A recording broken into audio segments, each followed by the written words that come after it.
nightmare. Inspector Gadget, the complete seasons 1 and 2, 1983 to 1985. Do you remember a bumbling detective with an endless array of gadgets popping out of every conceivable place? Yes, I am referring to Inspector Gadget, the iconic animated series that first hit screens in 1983. It introduced us to the clumsiest, yet somehow most resourceful detective ever. Behind the laughs and wacky inventions, the show also gave us memorable sidekicks, like the ever-competent Penny and the heroic Brain, all while taking down the evil Dr. Claw.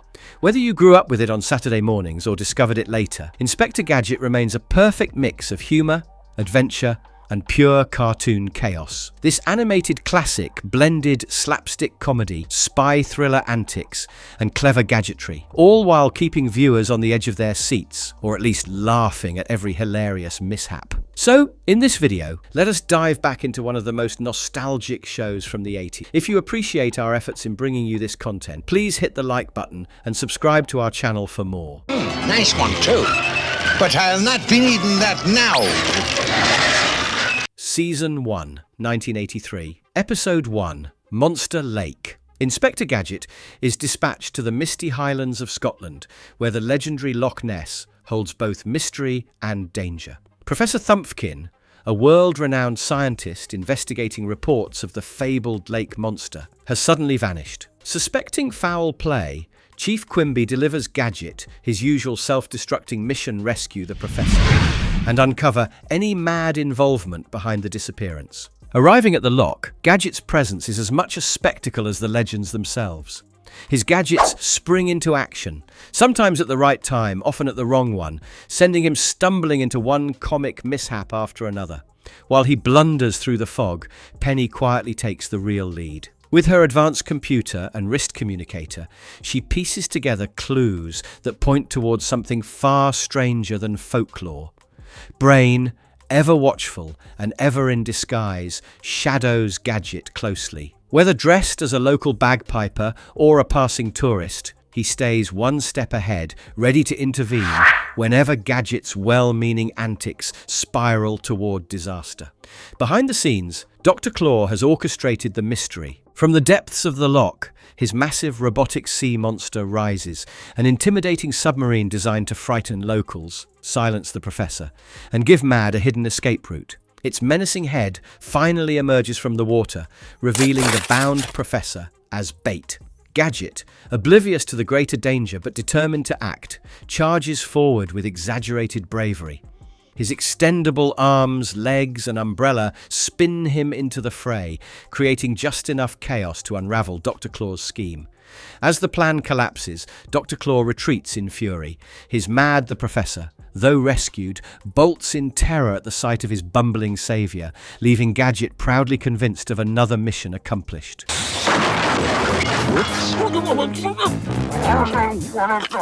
Episode 2, Down on the Farm. Metro City grinds to a halt when Inspector Gadget's vacation plans take a chaotic turn.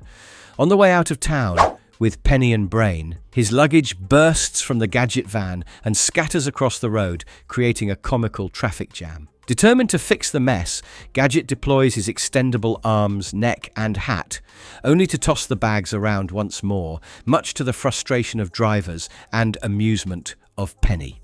Their next stop is a department store where Gadget eagerly tries on fishing gear, blissfully unaware of the spectacle he's making. Just as Penny chuckles at his antics, the Gadget phone buzzes. Chief Quimby, hidden inside a mannequin's head, delivers urgent news. Dr. Claw has stolen an experimental missile and intends to destroy Metro City. Vacation is abruptly cancelled. Gadget speeds toward the countryside in the Gadget Mobile, only to fall into one trap after another.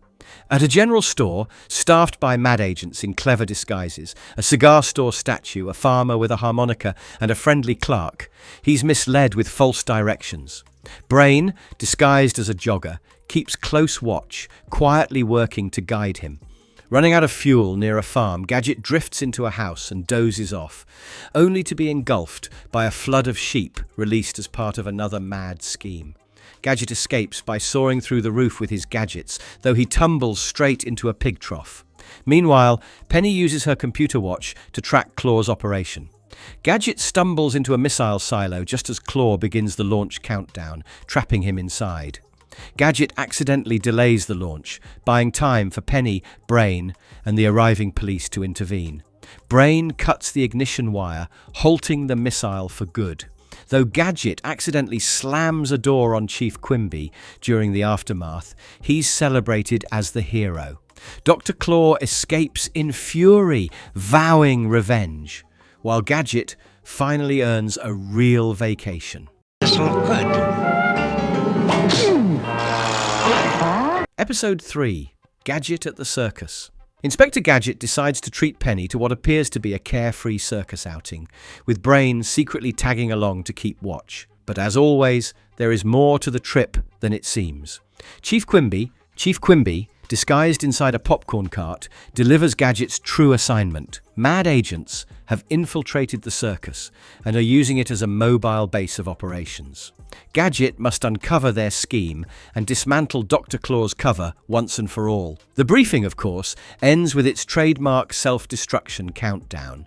To blend in, Gadget joins the circus as a clown, his disguise made complete by oversized shoes and an awkward costume. Convinced his comedic fumbling will put the criminals off guard, he bumbles from act to act. Penny, meanwhile, is far more observant. Her suspicions immediately fall on the imposing ringmaster, who takes direct orders from Dr. Claw, and on his sinister clown assistant, who eagerly carries out the sabotage.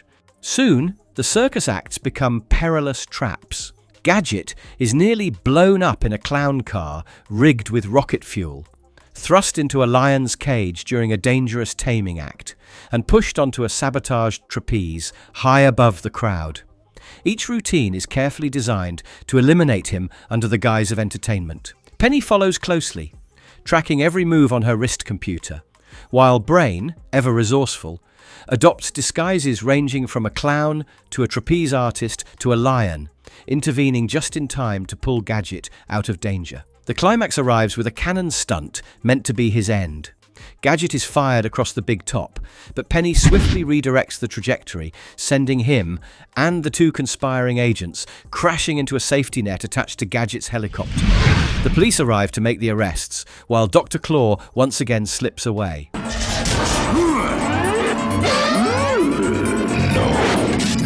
Episode 4. The Amazon. Gadget reluctantly informs Penny that their weekend plans must be put on hold. Chief Quimby requires him on call around the clock. The break never comes anyway. Dr. Claw strikes swiftly, kidnapping Professor von Slickstein, the genius behind Gadget's iconic bionic enhancements. With the professor bundled into the Mad Mobile and whisked toward an airport, Gadget leaps into action in the Gadget-mobile. In a rare flash of coordination, he even deploys the vehicle's claw arm in a bold attempt to snatch the enemy car.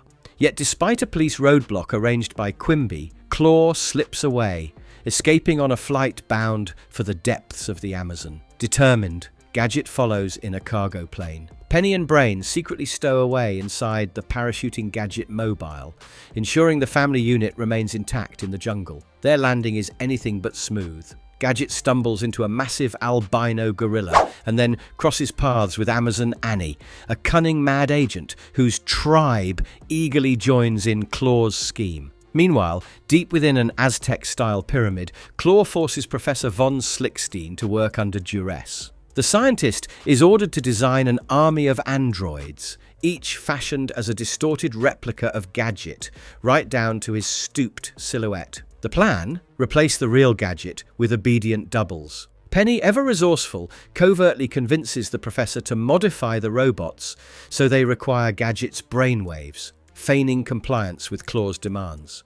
At the climax, Gadget finds himself strapped into a brainwave transfer machine. Disaster seems certain until the enormous gorilla reappears. Drawn by a tossed banana, the beast inadvertently takes Gadget's place. The result is chaos. The jungle robots absorb the gorilla's wild energy, malfunctioning spectacularly. They tear through the pyramid in a mechanical frenzy, demolishing Claw's improvised lab and scattering his plans into ruin. This is a piece of cake! Episode 5, Health Spa. This time, Inspector Gadget is rewarded with a much-needed vacation after his latest mission, complete with a week's stay at the Bide-A-Wee Health Spa. To him, it feels like a stroke of luck. Penny, however, isn't convinced. Her uncle never entered a contest to win such a prize, and her instincts tell her something is wrong. She quietly dispatches Brain to shadow Gadget, ready for the worst. Her suspicions prove correct. The spa is nothing more than a mad trap, designed by Dr. Claw to eliminate Gadget once and for all. On arrival, Gadget is greeted by the glamorous yet dangerous proprietor, known only as Madam. With her two accomplices, posing as cheerful health instructors, she ushers Gadget into a series of exercise routines. Each activity is secretly engineered with hidden dangers, from sabotaged equipment to deadly traps.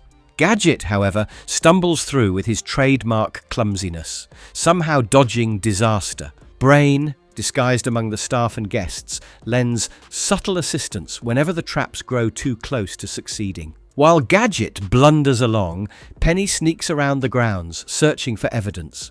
Her investigation leads her to a concealed chamber beneath the spa, where she discovers a massive cache of stolen jewels. Before she can act, she's captured by Madam's henchmen. With clever thinking and timely help from Brain, she manages to escape and quickly alerts Chief Quimby. Back above, the plot reaches its climax when Gadget sits down for what appears to be a harmless meal.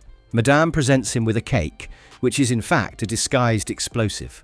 Just as it's about to detonate, Penny and Brain burst in, grab the cake, and hurl it out the window seconds before it explodes. Quimby arrives with reinforcements, arrests the mad agents, and secures the stolen jewels. Gadget, oblivious to the danger, accepts the credit, while Penny and Brain share a quiet smile. Don't anyone move! I'm putting this entire ship under arrest! Episode 6, The Boat. The latest mission of Gadget takes him aboard a luxury cruise ship, where he is tasked with protecting wealthy passengers from a looming jewel heist orchestrated by Dr. Claw and his mad agents. The journey begins with its usual dose of chaos. A sabotaged milk bottle from a disguised mad milkman explodes in his hands. A bothersome seagull refuses to leave him alone, and overzealous gatekeepers nearly deny him boarding for lack of proper paperwork. Somehow Gadget stumbles aboard, convinced of his efficiency. What he doesn't realize is that Dr. Claw is already on the ship, having replaced the entire crew with mad operatives. Penny and Brain accompany him in secret, Penny slipping into the ship's lower decks to investigate, while Brain shadows Gadget in a series of clever disguises. Penny's determination leads her closer to the heart of Claw's operation, until she is captured by the villains. That evening, the passengers gather for a high-class cocktail party. Just as the celebration peaks, the lights are cut. In the pitch-black chaos, jewels vanish from the necks and wrists of the unsuspecting guests. Gadget, clueless to the real culprits, suspects everyone in the room and begins his signature bumbling interrogations. Meanwhile, Brain subtly maneuvers Gadget toward the villain's lair. Gadget, oblivious to the danger, stumbles into a den of mad agents and is quickly overpowered. By morning, he is strung up by a crane cable and dunked repeatedly into the ocean while Penny and Brain watch helplessly. Penny herself is nearly tossed overboard before managing to fight her way free.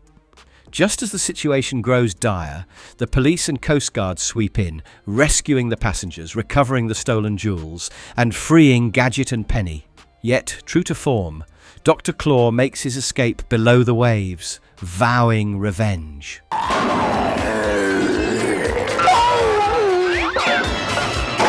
Episode 7, Haunted Castle. Inspector Gadget, Penny and Brain set off for Transylvania, expecting to attend a crime fighters convention. To their surprise, the gathering is being held at none other than Count Dracula's foreboding castle, a choice that quickly raises suspicions. Hidden among the shadows, at the nearby Skull Inn, Chief Quimby appears in disguise as a hunchback to deliver Gadget's mission. Dr. Claw has infiltrated the castle and plans to sabotage the convention. As usual, the message self-destructs moments later. Inside the gloomy halls, Gadget remains dismissive of the ominous setting, waving off Penny's unease as mere superstition. Penny and Brain, however, stay alert, Brain even donning a ghostly disguise to follow more discreetly. Dr. Claw wastes no time unleashing his schemes. He dispatches a mad agent, disguised as a vampire, and outfits the castle with hidden traps to scatter the group. Gadget blunders after a tennis ball hurled into the dark, falling straight into danger, while Penny's exploration of the basement leads her to a secret passage and eventual capture. Meanwhile, Gadget and Brain stumble into a dungeon where a mechanical mouse spills oil, igniting a fire. Gadget's gadgets spark into action just in time to extinguish the blaze, though not without chaotic results. Claw soon escalates matters, trapping Gadget and Penny inside a pit where spiked walls slowly close in.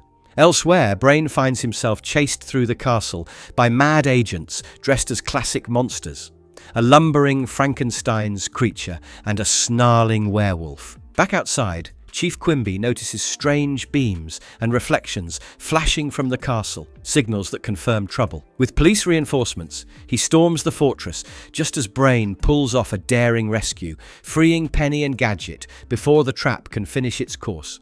The mad agents are rounded up, though Dr. Claw slips away once more, his plans undone, but his threats far from over. I'll save you! Go, go, Gadget Snow Gun! Episode 8. Race to the Finish. The trio heads to the Metropolis 500, a playful parody of the Indianapolis 500, where Gadget is eager to show off his skills in a grand car race. Convinced he can win the prize, he brushes aside Penny's warnings that Dr. Claw is likely plotting something sinister. Her suspicions prove right almost immediately. Claw makes a dramatic entrance in a massive truck, ensnaring the trio in a dangerous trap. With Penny and Brain's quick thinking, they escape just in time for Chief Quimby to deliver Gadget's mission. Enter the race in the Gadget-mobile and stop Claw from winning. Soon the race roars to life, with Gadget in racer number 35 and Claw posing as Dr. Clawberry behind the wheel of the Mad Mobile designated M1. From the start, Claw's henchmen sabotage rival vehicles, forcing Brain, disguised as a mechanic, to scramble and keep the cars functional, all while dodging Gadget's misguided attempts to chase him. Penny slips into Claw's garage to investigate, but is quickly overcome by knockout gas. Meanwhile, Gadget's blunders leave him wedged in a wall until Penny revives and joins forces with Brain to free him. The chaos continues on the track. Gadget's back wheels fly off during the first laps, forcing a frantic pit stop. With Penny and Brain's help, he improvises, catapulting himself back into the race by extending his arms to grab roadside poles. Against all odds, he closes the gap, dueling Claw for the lead. Claw spikes Gadget's drink to throw him off balance, causing erratic, dizzy driving. But Penny cleverly uses her computer book to remotely stabilize the Gadget-mobile, keeping him in the race. Claw crosses the line first by transforming his car into a jet, only to be disqualified for cheating. Gadget is declared the official winner, though his victory is short-lived. Quimby reminds everyone that the Gadget-mobile was on duty, and in classic fashion, Gadget crashes into hay bales and promptly drifts off to sleep. Goodbye, Gadget. Episode 9. The Ruby. Gadget's latest mission takes him to India, where Chief Quimby, disguised as a statue of Vishnu, delivers urgent news. The sacred big red ruby has been stolen by Dr. Claw, who plans to harness its immense power to fuel a super laser capable of destroying communications satellites. Gadget is tasked with recovering the gem and stopping Claw's plot. As always, Penny and Brain secretly accompany him, determined to keep the mission on track. Their arrival is marked by chaos. Gadget's clumsy antics quickly offend local traditions. He stumbles into a sacred cow, damages a statue of Shiva, and even manages to land himself in jail. Luckily, Brain proves indispensable. Donning disguises ranging from a goat statue to local peasants to a tiger, he cleverly engineers Gadget's escape, even enlisting the strength of an elephant to carry the mission forward. Meanwhile, Penny's investigations lead her to a remote temple hidden deep in the countryside. There, she discovers that Dr. Claw has forced Professor Lazra into service, compelling him to use the ruby to power a massive laser aimed at orbiting satellites. Gadget, oblivious to the true peril, wanders into the temple and mistakes a decoy for the real ruby. His blunder leaves him captured by a group of mechanical monks under Claw's command. As the laser powers up, Penny takes decisive action. Using her ingenuity, she overrides the robot monk's controls, freeing Gadget before the beam can strike. While Professor Lazra aligns the weapon, Gadget mistakes the targeting scope for a harmless telescope. At the critical moment, Penny swaps the genuine ruby with a clever imitation, triggering an explosive distraction that derails the weapon entirely. In the aftermath, Penny leaps to safety, tossing the recovered ruby to Gadget, just as Chief Quimby and the authorities storm the temple. The gem is returned, Claw's plan is destroyed, and Gadget basks in victory, unaware of how narrowly he escaped. On this, use my pen. Darn this pen! Episode 10, A Star is Lost. As Inspector enjoys a rare, quiet moment at home when the top-secret Gadget phone interrupts. Chief Quimby, hidden inside a piano, delivers his latest briefing.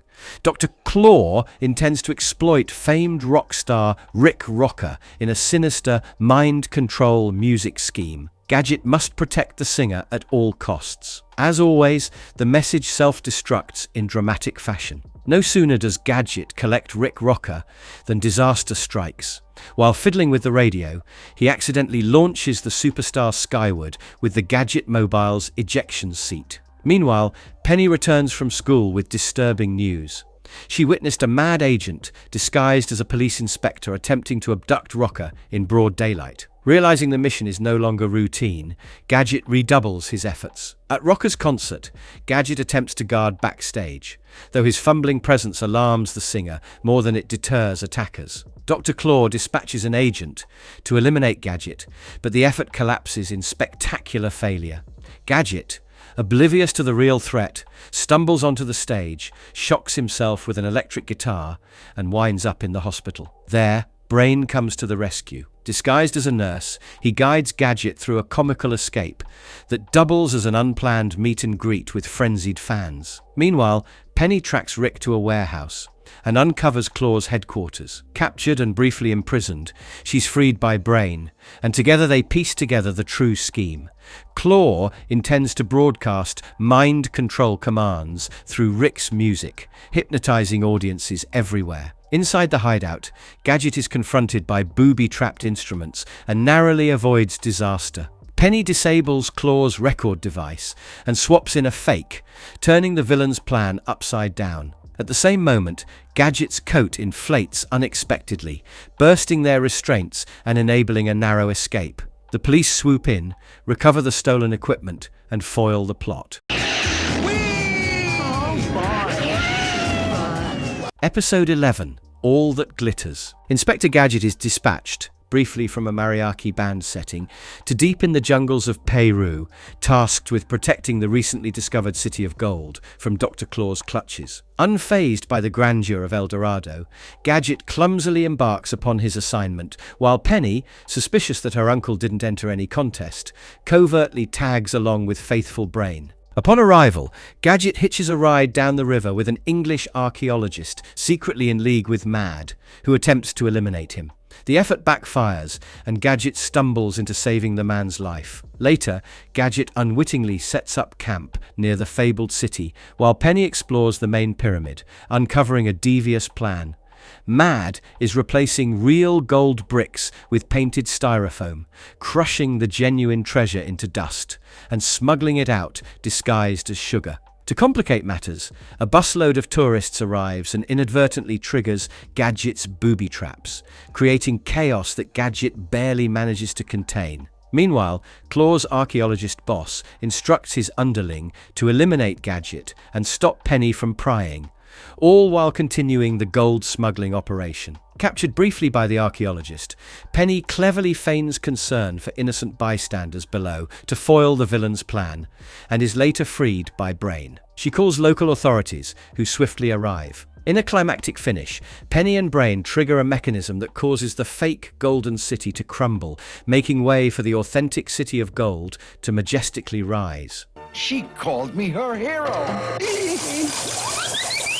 Episode 12, Movie Set. The latest assignment begins with Chief Quimby emerging in disguise to deliver a familiar, self-destructing message. A top-secret military installation, located near the site of a film production, must be protected from prying eyes. Mad is suspected of attempting to capture classified information, and the film's glamorous leading actress, Lana Lamour, is a possible conspirator. Gadget, completely charmed by her reputation, refuses to believe she could be involved. To prove her innocence and impress her, he eagerly accepts a role as a movie extra, cast as a medieval knight. Penny and Brain quietly accompany him, their instincts sharper than Gadget's. As the cameras roll, Gadget clumsily performs his role in a staged battle, oblivious to the fact that the stunts are laced with real danger. Penny, disguised as the damsel in distress, finds herself imperiled when a fiery dragon prop goes out of control. Brain, adopting disguises of his own,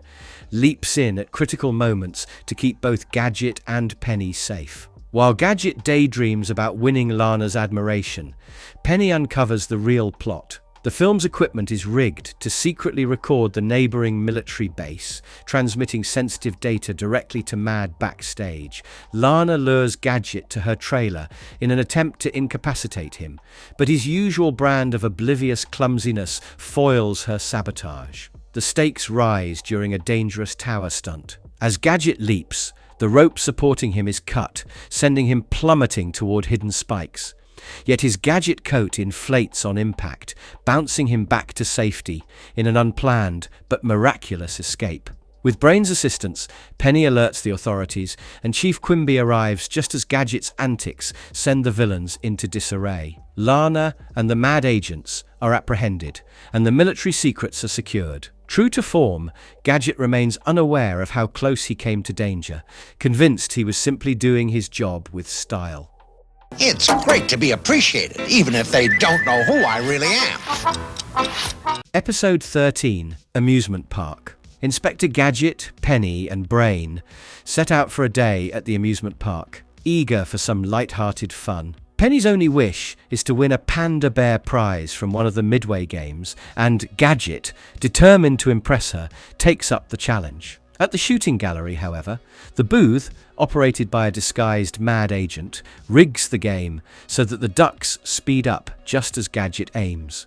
He misses the final target and loses the prize, much to his frustration. Before he can protest, Chief Quimby appears in disguise as a carnival clown, delivering an urgent briefing. Mad has planted a bomb somewhere inside the park and threatens to detonate it within 30 minutes unless a ransom is paid. Gadget is ordered to find and defuse the explosive. The message, as always, self-destructs, leaving him eager to act. As a consolation, Gadget is handed a small stuffed panda bear, seemingly harmless. Penny's instincts immediately kick in. Something about the toy feels wrong. While Gadget dashes off in pursuit of suspicious carnival workers, convinced they must know the bomb's location, Penny investigates further. At the booth, she notices that one panda is missing. Consulting her computer book, she confirms her fear. The bomb is hidden inside the plush toy Gadget now carries. Desperate to stop disaster, Penny tries to warn her uncle, but he misinterprets her urgency. Luckily, Brain, in one of his disguises, quietly takes possession of the panda before Gadget realizes.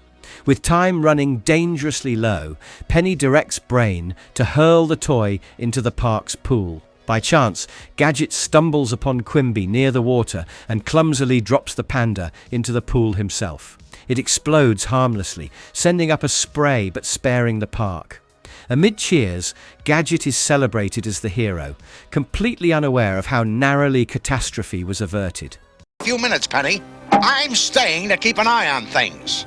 Okay, Uncle Gadget. Episode 14, Art Heist. Inspector Gadget, joined by Penny and Brain, arrives in bustling New York City. Atop the Empire State Building, he meets Chief Quimby, who delivers a self-destructing assignment: prevent a daring robbery at the Museum of Modern Art. When the trio reaches the museum, Penny and Brain look for a way inside. For Brain, this means slipping past security in creative disguises, posing as museum visitors, and even blending in as a statue. Gadget, meanwhile, confidently decides to stay overnight as the museum's self-appointed guardian, unaware that Penny and Brain remain close by. Late that night, two mad henchmen backed a truck up to the rear entrance. Inside, Dr. Claw activates his latest scheme, living statue robots that awaken to carry out the theft. While Gadget wanders upstairs without a clue, Penny pieces together the plot. The plan is simple but devastating. Swap priceless masterpieces for worthless forgeries. As danger closes in, Brain acts quickly. He manages to drop a chandelier onto the menacing robots, crushing them before they can harm Gadget. Oblivious to the rescue, Gadget mistakes the mad henchmen, now disguised as secret police, for allies. In his eagerness to help, he unwittingly assists them in loading stolen art into their truck. The mission takes a comical turn when Gadget, convinced Brain has been left behind as a misplaced sculpture, chases the departing thieves. A chaotic pursuit follows, involving the Gadget mobile, which skids out on an oil slick, and the trusty Gadget copter, which sputters through the night sky. The chase ends dramatically at the Statue of Liberty, where Gadget, by sheer accident, manages to capture the mad agent. Well, all finished. Look, Inspector, would you do me a big favor? Episode 15, Volcano Island. The trio is soaking up the sun on Volcano Island, a lush Hawaiian resort that seems like paradise, until Chief Quimby interrupts with urgent news. Dr. Claw has hatched a new scheme. Trigger a volcanic eruption to drive away tourists and transform the island into his own secret missile base. Trouble begins when a mysterious prophet appears at the resort, warning of disaster. In reality, the prophet is a mad agent disguised to spread panic. As Gadget bumbles cheerfully through his vacation-turned-mission, Penny and Brain quietly begin their own investigation. Brain, ever resourceful, dons disguises, including a comic turn as a hula dancer, to stay close without raising suspicion. Their search reveals that the looming danger isn't from the real volcano, but from a mechanized fake built by mad engineers. Designed to erupt on command, it's packed with explosives hidden around the island, disguised as pineapple bombs. To heighten the chaos, Dr. Claw also unleashes a menacing mechanical shark, ensuring no one feels safe on land or sea. While Gadget fumbles with his array of tools, the Gadget phone, Gadget copter, and countless others, Penny and Brain take on the real fight. They uncover and disable several of the explosive charges, but the number is overwhelming. In a race against time, they sprint down the volcano's slope, just ahead of a massive detonation. At the very moment of the eruption, Gadget unwittingly places himself in harm's way at the volcano's mouth. He's blasted back, but pops up unharmed, convinced he has saved the day. In comic fashion, he manages to capture the prophet and another mad agent, while accidentally disarming a massive bomb intended for the island. Wow! Can I have your autograph? This is so exciting! Episode 16, The Invasion. Metro City is thrown into chaos when glowing green Martians begin appearing on the streets, sparking fear and confusion. To restore order, Inspector Gadget is dispatched. Atop the usual meeting spot, Chief Quimby delivers his signature self-destructing briefing. Investigate the sudden alien invasion and uncover the source of the citywide panic. Unshaken by the hysteria, Gadget eagerly deploys his arsenal, spring-loaded limbs, extendable gadgets, and tool-tipped fingers to confront the supposed extraterrestrials. While he clumsily patrols the city, Penny experiences the effects closer to home. Her school empties as frightened parents rush to take their children to safety. Using her trusty computer book and watch, Penny digs deeper and discovers the unsettling truth. The aliens aren't real. They're mad agents in elaborate costumes, using the spectacle of a UFO and glowing disguises to distract citizens while pulling off a wave of robberies across Metro City. Determined to stop them, Penny sneaks aboard the fake saucer, only to be captured and locked inside. Brain, ever loyal and inventive, follows her trail, disguised as a Martian himself. His disguise allows him to infiltrate the ship and rescue Penny, setting the stage for another close call averted by teamwork. Meanwhile, Gadget remains blissfully unaware of the crime wave around him. Things escalate when Dr. Claw personally takes control of the UFO in a final bid to escape with stolen goods. Just as the plan seems unstoppable, Penny uses her computer book to jam Claw's remote signal, overriding the ship's navigation. The UFO spirals out of control and crashes directly onto the steps of police headquarters, bringing the alien invasion to an abrupt end. In the aftermath, Metro City is safe once again. Gadget, oblivious to the real danger, proudly shares a safety tip about wearing elbow and knee pads while skating, only to accidentally activate his own skates and crash. I've known this girl for years. How did you know I'm Inspector Gadget? Oh. Episode 17, The Infiltration.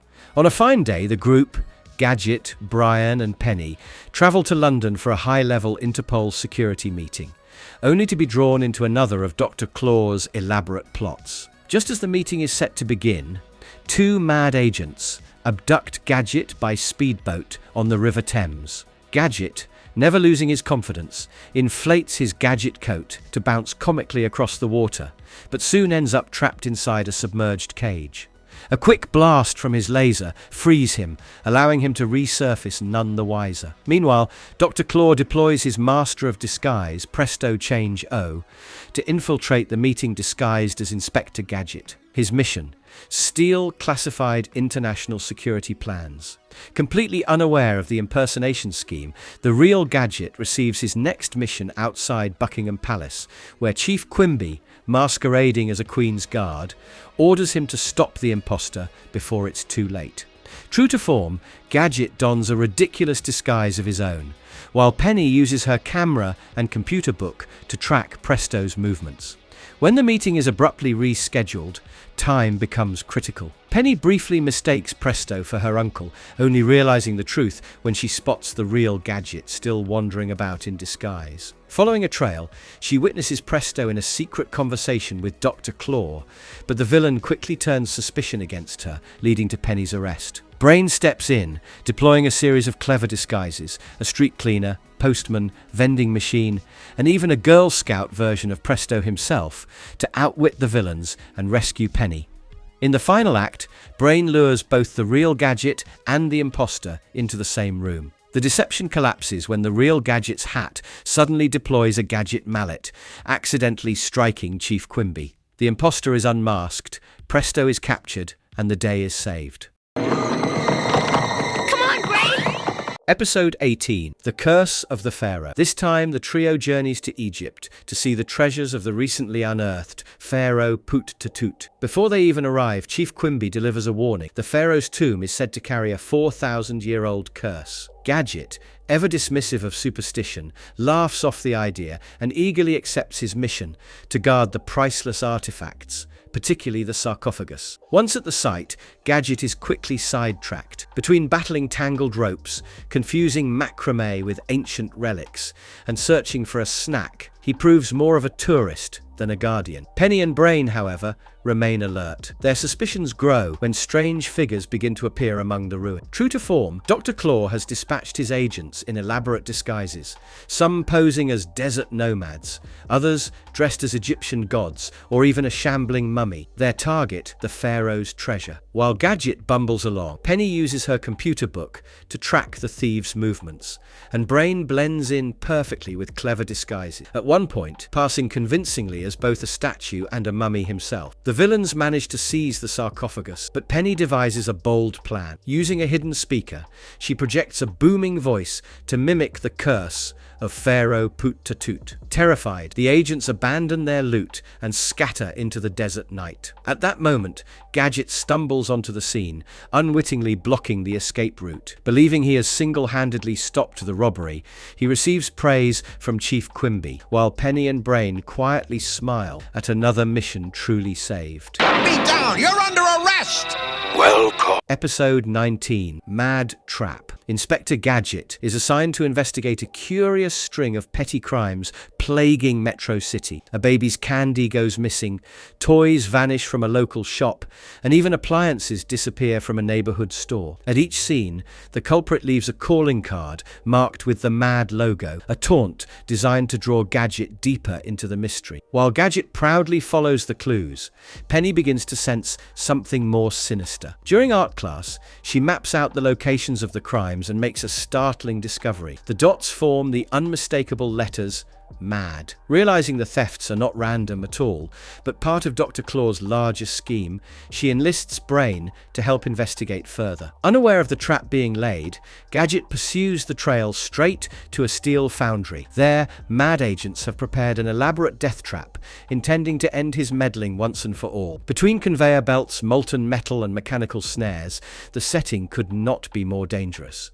But luck and family are on Gadget's side. Brain uses his gift for disguise, slipping into roles that let him sabotage the villain's plans, while Penny pieces together the details and directs the rescue effort from behind the scenes. In the chaos, Gadget blunders through the hazards, narrowly escaping disaster at every turn. By the end, the trap collapses on itself, Mad's scheme unravels, and Gadget emerges convinced of his own brilliance. Penny and Brain share a knowing smile, satisfied they've once again turned the tide without ever revealing how close the danger truly was.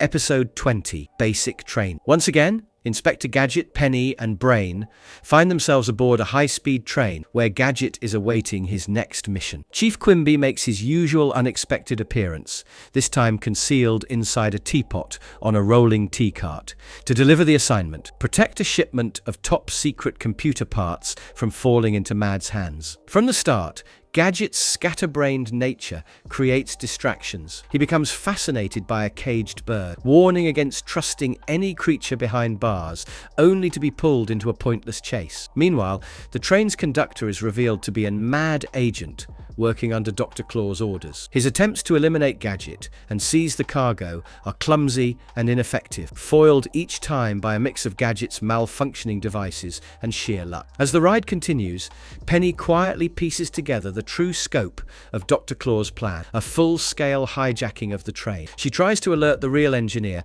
but is caught and knocked unconscious with sleeping gas alongside Gadget, who stumbles into the same trap. With both incapacitated, the train barrels on toward its destination, a hidden Mad Mountain fortress. When the train finally stops, Brain springs into action, reviving Penny and helping her realize that Gadget has been tricked. Believing he is guarding precious cargo, Gadget marches straight into Claw's lair with boxes that, unbeknownst to him, contain nothing more than tins of cat food. The real computer parts, thanks to Penny's foresight, remain safe and far from Claw's reach. In the end, Gadget emerges convinced of his success, proudly receiving Chief Quimby's praise for protecting the shipment. As always, Penny and Brain exchange a knowing glance, quietly celebrating the victory that only they truly understand. Go, Mad Cat.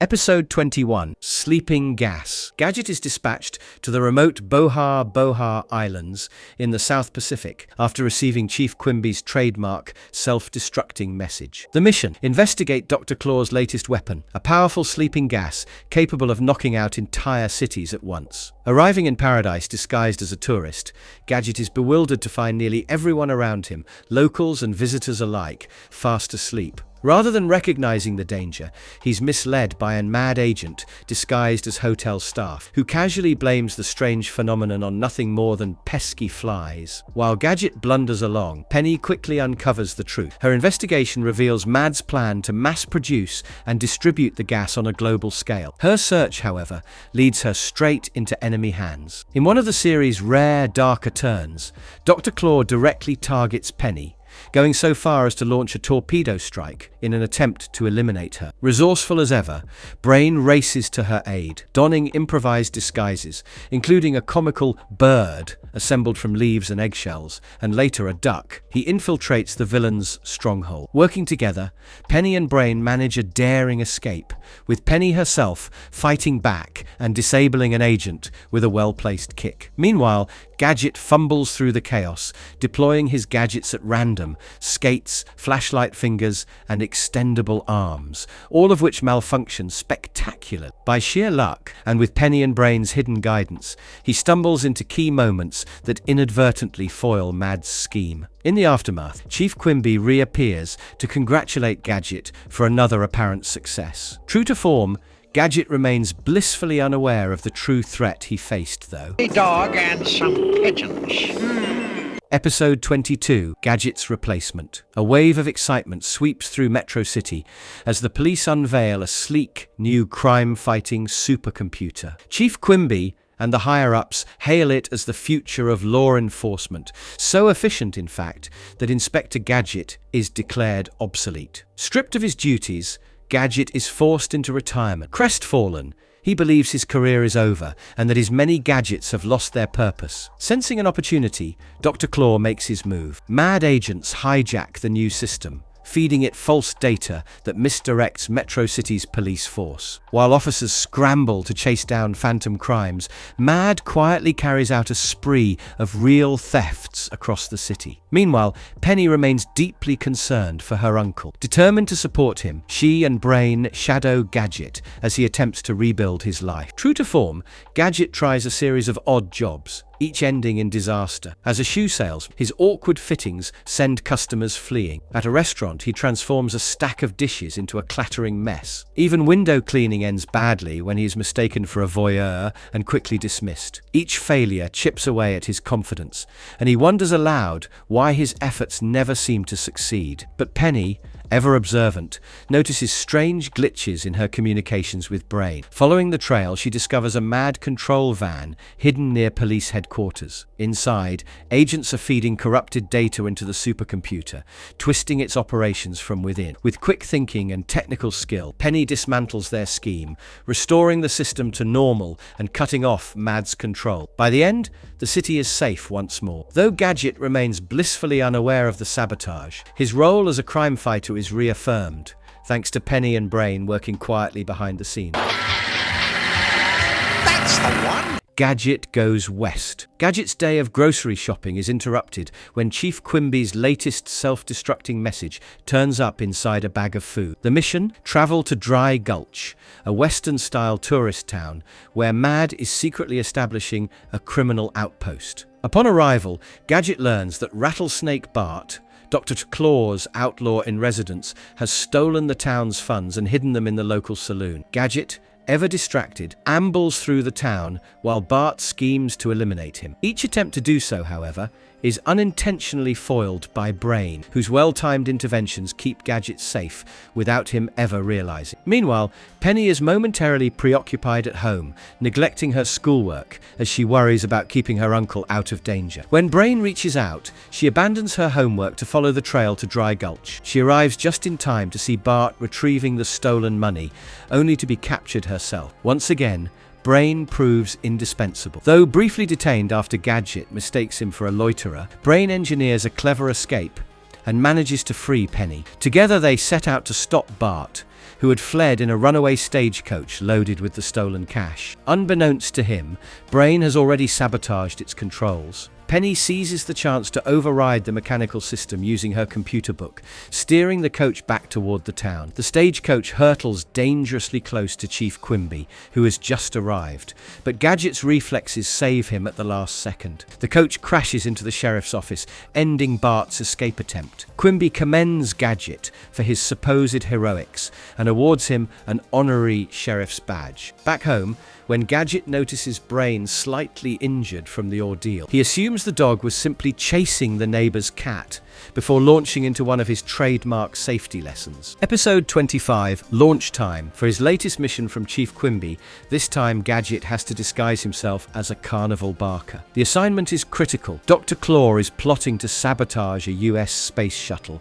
scheduled to repair a communications satellite vital to global broadcasts. If successful, Claw will tamper with the satellite so that his menacing voice is transmitted across the entire world. Gadget is dispatched to the space center, eager but as bumbling as ever. Brain, disguised in a rotating series of clever outfits, technician, mechanic, and eventually astronaut, tags along to keep him out of danger. At the launch site, Gadget stumbles through a flurry of malfunctions, deploying gadgets at random. His extendable arms, Gadget neck, binocular eyes, Gadget coat, skates, umbrella, and more. Mistaking security guards for enemy agents, he proudly congratulates himself for capturing supposed mad operatives, leaving real threats unchecked. Meanwhile, Penny keeps a close eye from afar using her computer book and watch. Her analysis uncovers a far more alarming detail. A mad agent, disguised in a spacesuit, is attempting to plant a bomb aboard the shuttle. With the launch countdown ticking away,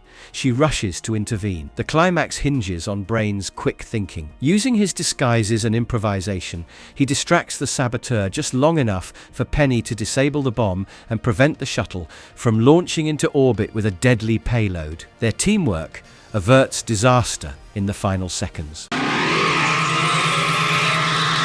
Episode 26, Photo Safari. The trio sets off on a photo safari deep in Africa. At the airport, Chief Quimby delivers his latest self-destructing message, this time tucked inside a soda machine. The briefing warns of mad agents exploiting wild animals to frighten villagers and secure jungle territory for a hidden base. Unfazed by danger, Gadget treats the assignment as a sightseeing holiday. He enthusiastically poses with giraffes, elephants, and even lions, entirely unaware that mad operatives are at work around him. Brain, always vigilant, disguises himself as a jungle native to shadow Gadget's every move and keep disasters at bay. Penny's sharp instincts prove more revealing. While visiting a village, she nearly takes a drink from the well, only to realize it's filled with oil instead of water. This discovery shifts the puzzle into place. Mad isn't interested in animals at all, but in drilling the land for profit. Meanwhile, Gadget bumbles through the assignment with his usual arsenal of gadgets,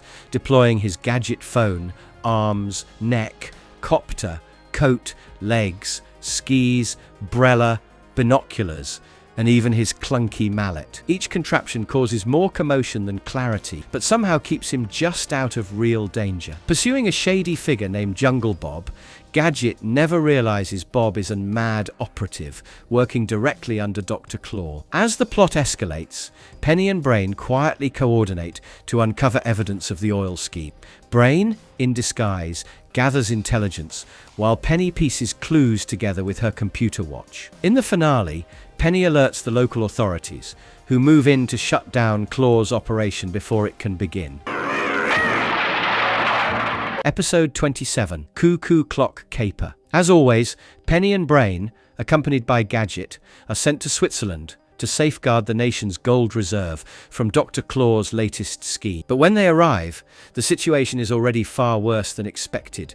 The gold has mysteriously vanished. Gadget launches into his usual investigation, blissfully unaware of the real danger, while Penny begins quietly piecing together the truth. Almost immediately, Gadget's gadgets begin malfunctioning in increasingly disastrous ways. Every hour, like clockwork, his tools spring to life at once, leaving him tangled in chaos. Suspecting something is wrong, he seeks help at a local clockmaker's workshop. The kindly craftsman, however, is no innocent. He is the Cuckoo clockmaker, a secret mad agent, and he has replaced Gadget's watch with a booby-trapped version designed to trigger the chaos. Meanwhile, Penny uncovers the true nature of Dr. Claw's plan. The missing gold is being melted down and cast into massive clock gears inside the factory itself. This mechanical disguise allows the treasure to be smuggled without detection, but before she can alert anyone, Penny is captured. The villain straps her beneath a crushing mechanism set to activate precisely at 5 o'clock. Gadget, still oblivious to Penny's danger, returns to the workshop to complain about his unruly gadgets. Instead of a solution, he finds himself trapped, his arms, legs, and even neck shackled to the very machinery powered by the stolen gold. As the hour strikes, his gadgets explode into action. His coat inflates, his hat misfires, and the resulting chaos tears the factory apart. The destruction frees Penny just in time, scattering the stolen gold across the floor. The Japanese connection. Inspector Gadget's latest mission takes him to Japan, where his niece Penny has temporarily relocated after winning a Metro City computer contest. While working with her brilliant Japanese counterpart, Atsuko, Penny is suddenly swept back into adventure when Chief Quimby announces that Dr. Claw has stolen PIP-1, the world's most advanced microchip. Dr. Claw has allied himself with Japan's notorious criminal mastermind, e.g. Waruda-san, to build a terrifying device known as the Fuji Ray. On his way to Japan, Gadget becomes the target of Waruda's agents. Luckily, Brain is close at hand and uses his quick thinking to outwit the ambushes, ensuring the inspector makes it safely to his destination. Once reunited, Gadget, Penny, and Atsuko quickly learn that the name Waruda is spoken with dread throughout Japan, his reputation for elaborate schemes rivaling Dr. Claw's own. As Gadget pursues leads in his usual chaotic style, disguising himself as a sumo wrestler with an inflated coat and anchoring himself magnetically to the floor to avoid floating off, Penny and Atsuko take on the real work. Together, they infiltrate Waruda's high-tech stronghold and uncover the chilling truth. The PIP-1 chip will allow the Fuji Ray to teleport and steal priceless treasures from anywhere in the world. Before being captured, Penny manages to scan the microchip's data and transmit it to Atsuko. Using the information, Atsuko quickly designs an ingenious anti-chip capable of neutralizing PIP-1. With Brain's stealthy assistance, the trio sneaks back into the control room to replace the original chip with Atsuko's version. Meanwhile, Gadget's clumsy blunders accidentally set off alarms, but his interference buys just enough time. When the villains activate the Fuji Ray, the device malfunctions spectacularly, destroying the hideout and collapsing the sinister alliance. With the mission complete, Penny and Atsuko part ways, their teamwork forging a lasting friendship across continents. Arabian Nights. This time, the new mission takes Gadget to the opulent desert kingdom of Yetzanistan, where tradition dictates that only the wielder of the sacred scimitar may ascend the throne. With the young Prince Akar about to be crowned, the legendary sword is locked safely in the royal vault until it vanishes 2 days before the coronation. The thief is none other than Fast Abdul, a slippery mad agent known for his incredible speed and cunning. Gadget is tasked with recovering the scimitar, but his clumsy approach proves more of a spectacle than a strategy. He lumbers through the desert, tangles himself in his own gadgets, and stumbles through palace halls while earnestly proclaiming progress. Behind the scenes, Penny and Brain shoulder the real investigation. Penny cleverly disguises herself as a local girl, blending seamlessly into the bustling marketplaces, while Brain dons a series of outlandish disguises, including a wandering merchant, a palace guard, and even a veiled harem girl, to keep track of Abdul's movements. Their pursuit winds through crowded bazaars filled with color, noise, and chaos. As the coronation day arrives, tension peaks. Prince Akar prepares to assume the throne, but without the sacred scimitar, the ceremony and the kingdom's stability hangs in the balance. At the decisive moment, Penny spots Abdul trying to infiltrate the ceremony with the stolen sword. With quick reflexes, she stomps on his foot, forcing him to drop the weapon. In an instant, the scimitar is restored to its rightful place, and Abdul's scheme collapses.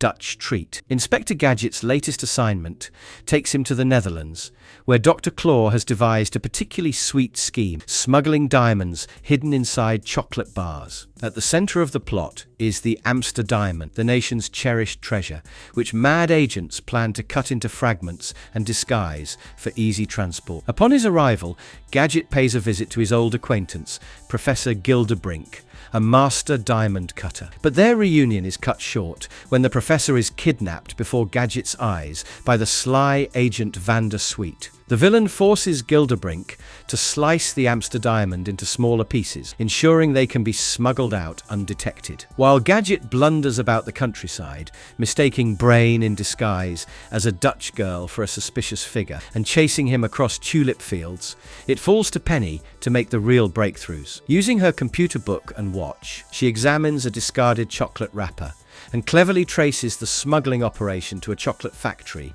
cleverly hidden inside a traditional windmill. Inside, chaos unfolds. Gadget stumbles through conveyor belts and machinery, tumbling into vats of hot chocolate, yet somehow avoids real danger. At one point, he is nearly trapped in a slicing device, but through sheer luck and Brain's unseen assistance, he escapes unharmed, more focused on tasting the chocolate than the peril around him. In the finale, Gadget's bumbling pursuit of Brain inadvertently leads him straight to the smuggler's operation. Chief Quimby and the authorities arrive just in time, recovering the Amsterdam and putting an end to Dr. Claw's chocolate-covered crime.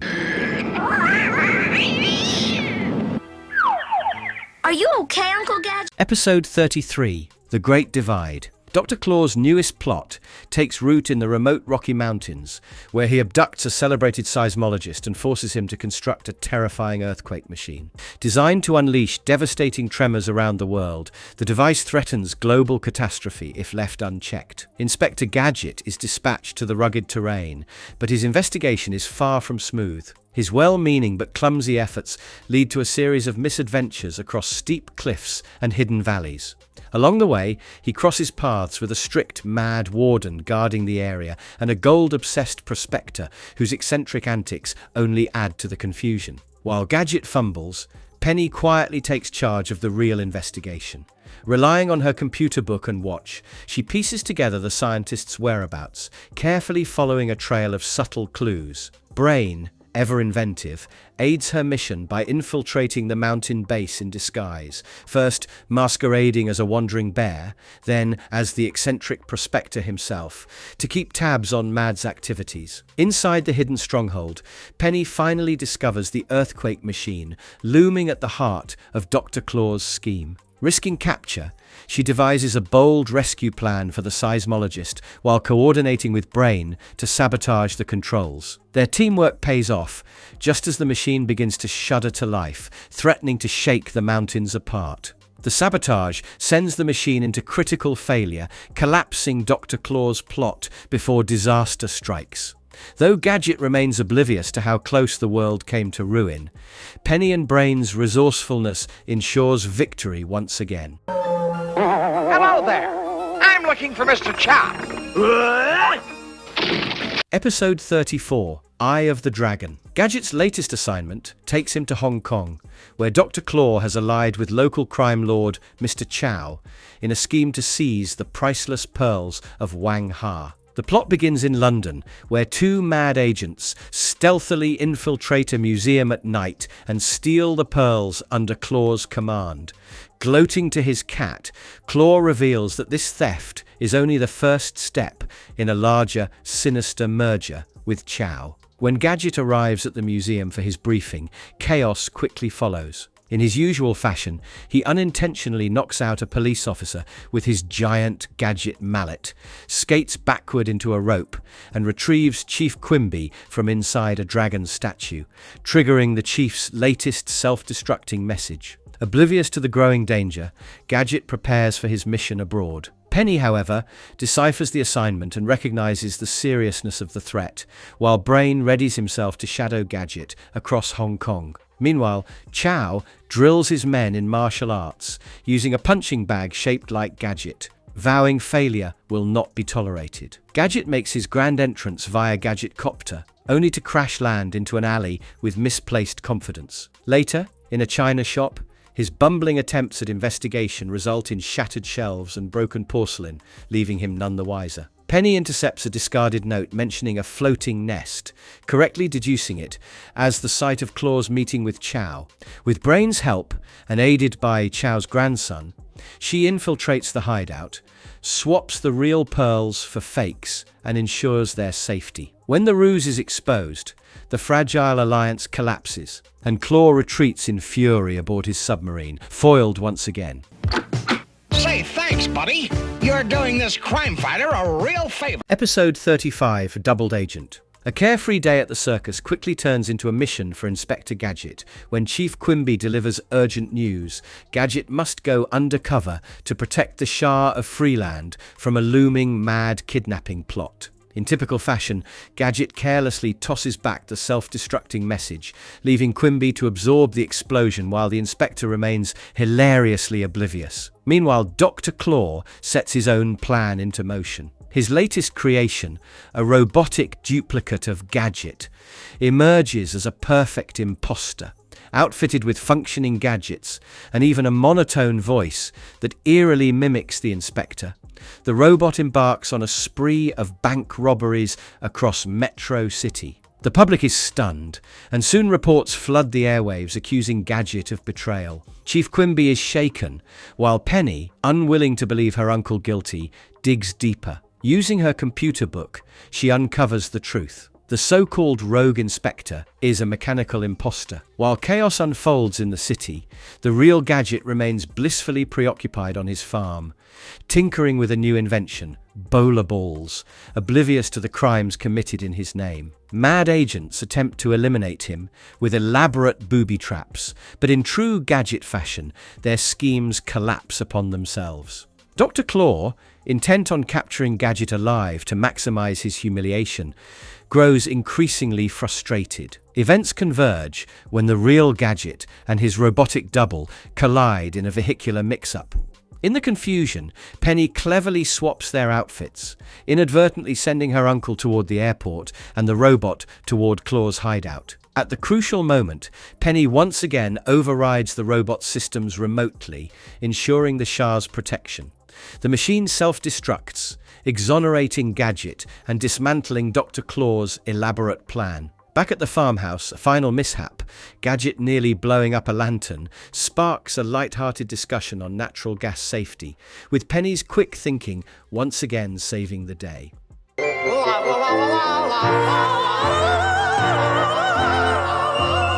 Episode 36, Plant Form of the Opera. A latest mission takes Gadget to Rome, where Chief Quimby assigns him to investigate suspicious goings-on at the Grand La Scampi Opera House. Beneath the glamour of arias and elaborate sets, Dr. Claw is plotting an audacious heist, the theft of the Golden Pizza, a priceless treasure kept under maximum security in the city's central bank vault. To accomplish this, Claw's agents conceal their scheme behind the opera's production. Backstage, they have planted a bizarre, music-generating plant capable of emitting high-frequency sound waves strong enough to melt metal. With each performance, the plant's music quietly eats through layers of steel, creating a hidden tunnel toward the vault. Gadget, oblivious to the true threat, blunders through rehearsals and performances alike.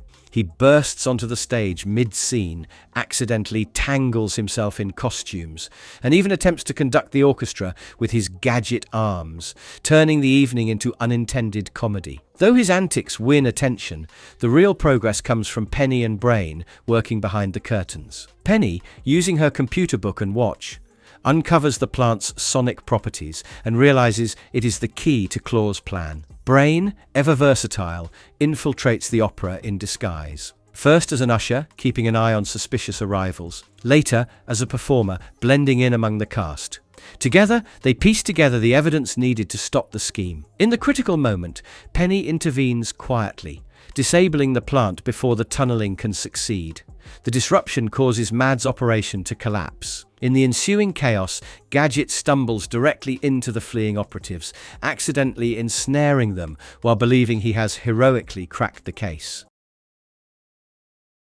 I don't feel safe in this skinny... Episode 37, Don't Hold Your Breath. The day begins at the City Aquarium, where Chief Quimby delivers his assignment in classic fashion. only for the self-destructing message to explode in Gadget's hands moments later. The mission is urgent. 3 oceanographers have mysteriously disappeared while searching for the ruins of a legendary undersea city. Suspicion immediately points to Mad, and Gadget is dispatched to follow the trail from the coast into the open sea. As usual, Gadget's investigation quickly dissolves into confusion. He fumbles with his gadgets, misinterprets the simplest clues, and stumbles from one mishap to another. Fortunately, Penny and Brain quietly take charge of the real work. Penny relies on her computer book and watch to analyze data and track suspicious patterns, while Brain deploys a series of inventive disguises, appearing as a skater, fisherman, surfer, wind sailor, and even a seahorse, to infiltrate Mad's operation and keep close watch. Their efforts uncover the truth. Dr. Claw has constructed an elaborate underwater base guarded by mechanical sea creatures, a shark, an octopus, and a crab, all designed to deter intruders. Inside, the missing oceanographers are being held captive while Claw prepares his true scheme, the launch of a powerful military spy satellite intended to cement his global reach. Penny, undeterred, devises a rescue plan. Coordinating with Brain, she disables the base's defenses, frees the captives, and ensures Claw's satellite project collapses before it can be realized. Gadget, meanwhile, blunders through the chaos, unwittingly helping dismantle the operation without ever realizing the danger. Back in Metro City, the episode closes with a domestic mishap. Attempting to prepare lobster for dinner, Gadget slices his thumb, prompting a quick first aid lesson on treating minor cuts and scratches. Bandaged and smiling, he declares pizza the safer option, ending the adventure on a light-hearted note. Episode 38, Gone Went the Wind. As Gadget goes to the frozen expanse of the North Pole, after Chief Quimby warns of a dangerous new mad weapon. A rogue scientist named Dr. Focus has engineered the Sneezooka, a massive device capable of generating the force of 3 billion sneezes at once. Its gale force winds threaten to level Metro City unless the weapon is stopped. Before Gadget even departs, mad agents attempt sabotage. Disguised as helpful outfitters, they equip him with snow gear secretly rigged with explosives. By sheer luck, Gadget discards the faulty equipment, narrowly avoiding disaster. He soon arrives in the Arctic, where Chief Octok briefs him on the chilling situation. From there, Gadget's investigation takes its usual chaotic turn. Struggling with snow blindness, he confuses a mad trapper's moose horn blast for a real moose, and later mistakes a lumbering polar bear for Santa Claus. Oblivious to the growing danger, he bumbles across the icy landscape, inadvertently skirting one mad trap after another. Meanwhile, Penny and Brain trail quietly behind. Determined to uncover the truth, Penny analyzes the mechanics of the Sneezooka and discovers how Dr. Focus is channeling its destructive power. Her search leads her straight into the scientist's hidden laboratory, where she is briefly captured.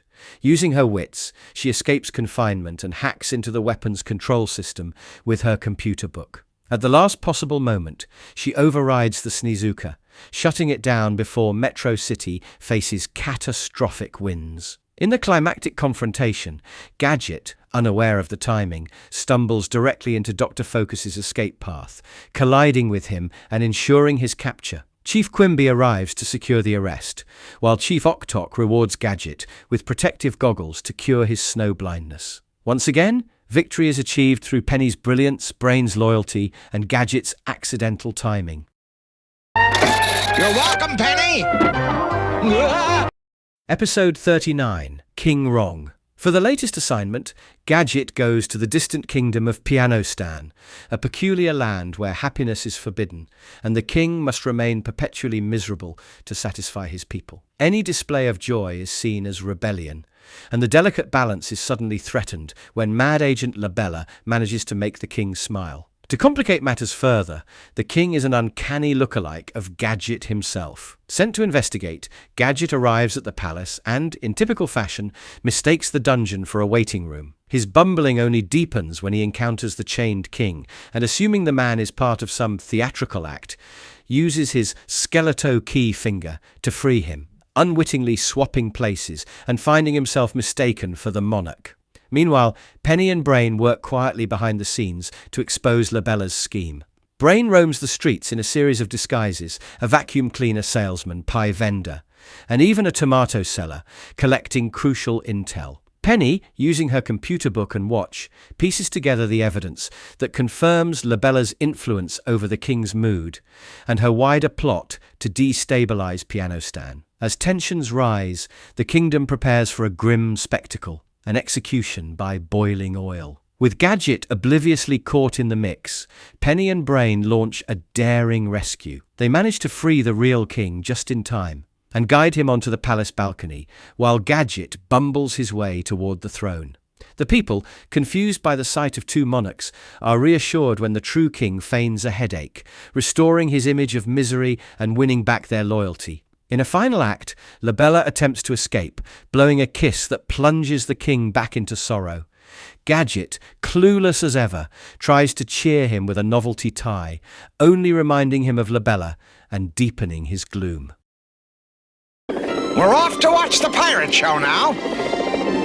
Episode 40, Pirate Island. The group sets out for a carefree Caribbean getaway aboard Gadget's unreliable little boat, hoping for a rare moment of relaxation. Their plans, however, are quickly derailed when their vessel falters and they are rescued by what seems to be a luxurious cruise liner. At first glance, it appears to be a dream escape. Lavish halls, attentive staff, and a small circle of wealthy passengers who gush over the newcomers as though they're part of some elaborate entertainment. But beneath the glamour lies a carefully laid trap. The ship's captain, Malcolm, is secretly a mad agent, carrying out Dr. Claw's orders to dispose of Gadget once and for all. Just as the setting grows more surreal, the horizon delivers an even stranger twist. An 18th century pirate ship led by the notorious Peg-Leg Peg. She and Malcolm stage an outlandish scheme, demanding that the billionaires on board surrender their fortunes under the guise of a pirate island fun tour. While Peg-Leg Peg fires threats, including a missile locked on the cruise liner, the oblivious passengers remain convinced they're watching an over-the-top performance. Gadget, true to form, bumbles happily through the chaos, completely unaware of the danger. The real work falls to Penny and Brain. Penny quickly grasps the severity of the plot, piecing together the clues while Brain sneaks about to retrieve the stolen documents. Together, they turn the tables. In a chase, Penny outsmarts the villains, sending Malcolm and Peg tumbling off a motorcycle into their own disaster. Brain secures the papers, ensuring the fortunes remain untouched. Chief Quimby arrives just in time to clean up the aftermath, while Gadget, still none the wiser, boasts about planning next year's Pirate Island Fun Tour. Congratulations, Gadget, you've done it again. Episode 41, Mad Academy. Gadget is assigned a mission to track down and shut Mad's newest operation, a covert training school hidden in plain sight within Metro City. But true to form, Gadget misinterprets his briefing and mistakenly believes he's headed to the police academy. His blunder lands him directly inside Mad's own academy, surrounded by the very recruits he's meant to stop. For Dr. Claw, the mix-up is a perfect stroke of luck. What better way to test his new cadets than by using Inspector Gadget as live target practice? Orders are quickly issued. Gadget must be eliminated, and the mission becomes part of the Academy's twisted curriculum. Inside the Academy, Gadget remains blissfully unaware of the danger. He fumbles through registration, deploys his gadgets at random, and blunders his way into classes and obstacle courses. The cadets, disguised as fellow students, set elaborate traps in the name of training, each designed to bring about Gadget's downfall. Yet, in his usual fashion, Gadget's clumsy timing and sheer luck save him at every turn. A slip becomes a dodge, a malfunctioning Gadget blocks an attack, and every plan against him unravels in comic fashion. Meanwhile, Penny and Brain are hard at work. Realizing Gadget has gone off course, Penny begins tracing his whereabouts, uncovering the true nature of the Academy. Brain infiltrates the grounds to keep a protective eye on Gadget, narrowly saving him more than once without being noticed. At the critical moment, Penny alerts Chief Quimby, who arrives in disguise to help dismantle the operation. Together, they expose the Academy for what it is and bring Mad's latest scheme crashing down. I'm Inspector Gadget. Land the helicopter! Episode 42, No Flies on Us. Battling a stubborn head cold, Gadget is sent on assignment to Malaysia to foil yet another mad plot. This time, Dr. Claw has dispatched an agent known as the Wild Man of Borneo, who has developed a fly-borne virus with terrifying potential. The pathogen reduces its victims to incoherent, drooling shells of themselves, leaving society vulnerable and ripe for Mad's criminal exploits. Gadget, as ever, charges forward oblivious to both the seriousness of his illness and the danger around him. Upon arriving in the steamy jungles of Malaysia, he throws himself into the mission, misreading clues and stumbling through the terrain. Meanwhile, Penny and Brain quietly work in the background, piecing together the truth. Their investigation reveals missing explorers who have already succumbed to the virus, wandering dazed and incapacitated in the jungle. Deep within the wilderness, the Wild Man has established a hidden base stocked with vials of the virus and its antidote. Determined to protect the world, Penny taps into communication lines to coordinate with Chief Quimby, while Brain slips into the compound to shadow Gadget. Unaware of how close he is to catastrophe, Gadget blunders through traps and laboratories, his sneezing and coughing ironically shielding him from danger at critical moments. At the height of the mission, Gadget finds himself cornered. In the chaos, his clumsiness sets off an accidental chain reaction. A vial of antidote shatters, releasing its contents into the air. By sheer accident, the explorers are cured, the virus neutralized, and even Gadget himself freed from his nagging cold. Come on, Brain! Episode 43, Luck of the Irish. The case begins innocently enough, with Gadget, Penny and Brain flying a kite back home. When Gadget stumbles across a four-leaf clover, he proudly declares it his good luck charm, certain it will guide him through the mission ahead.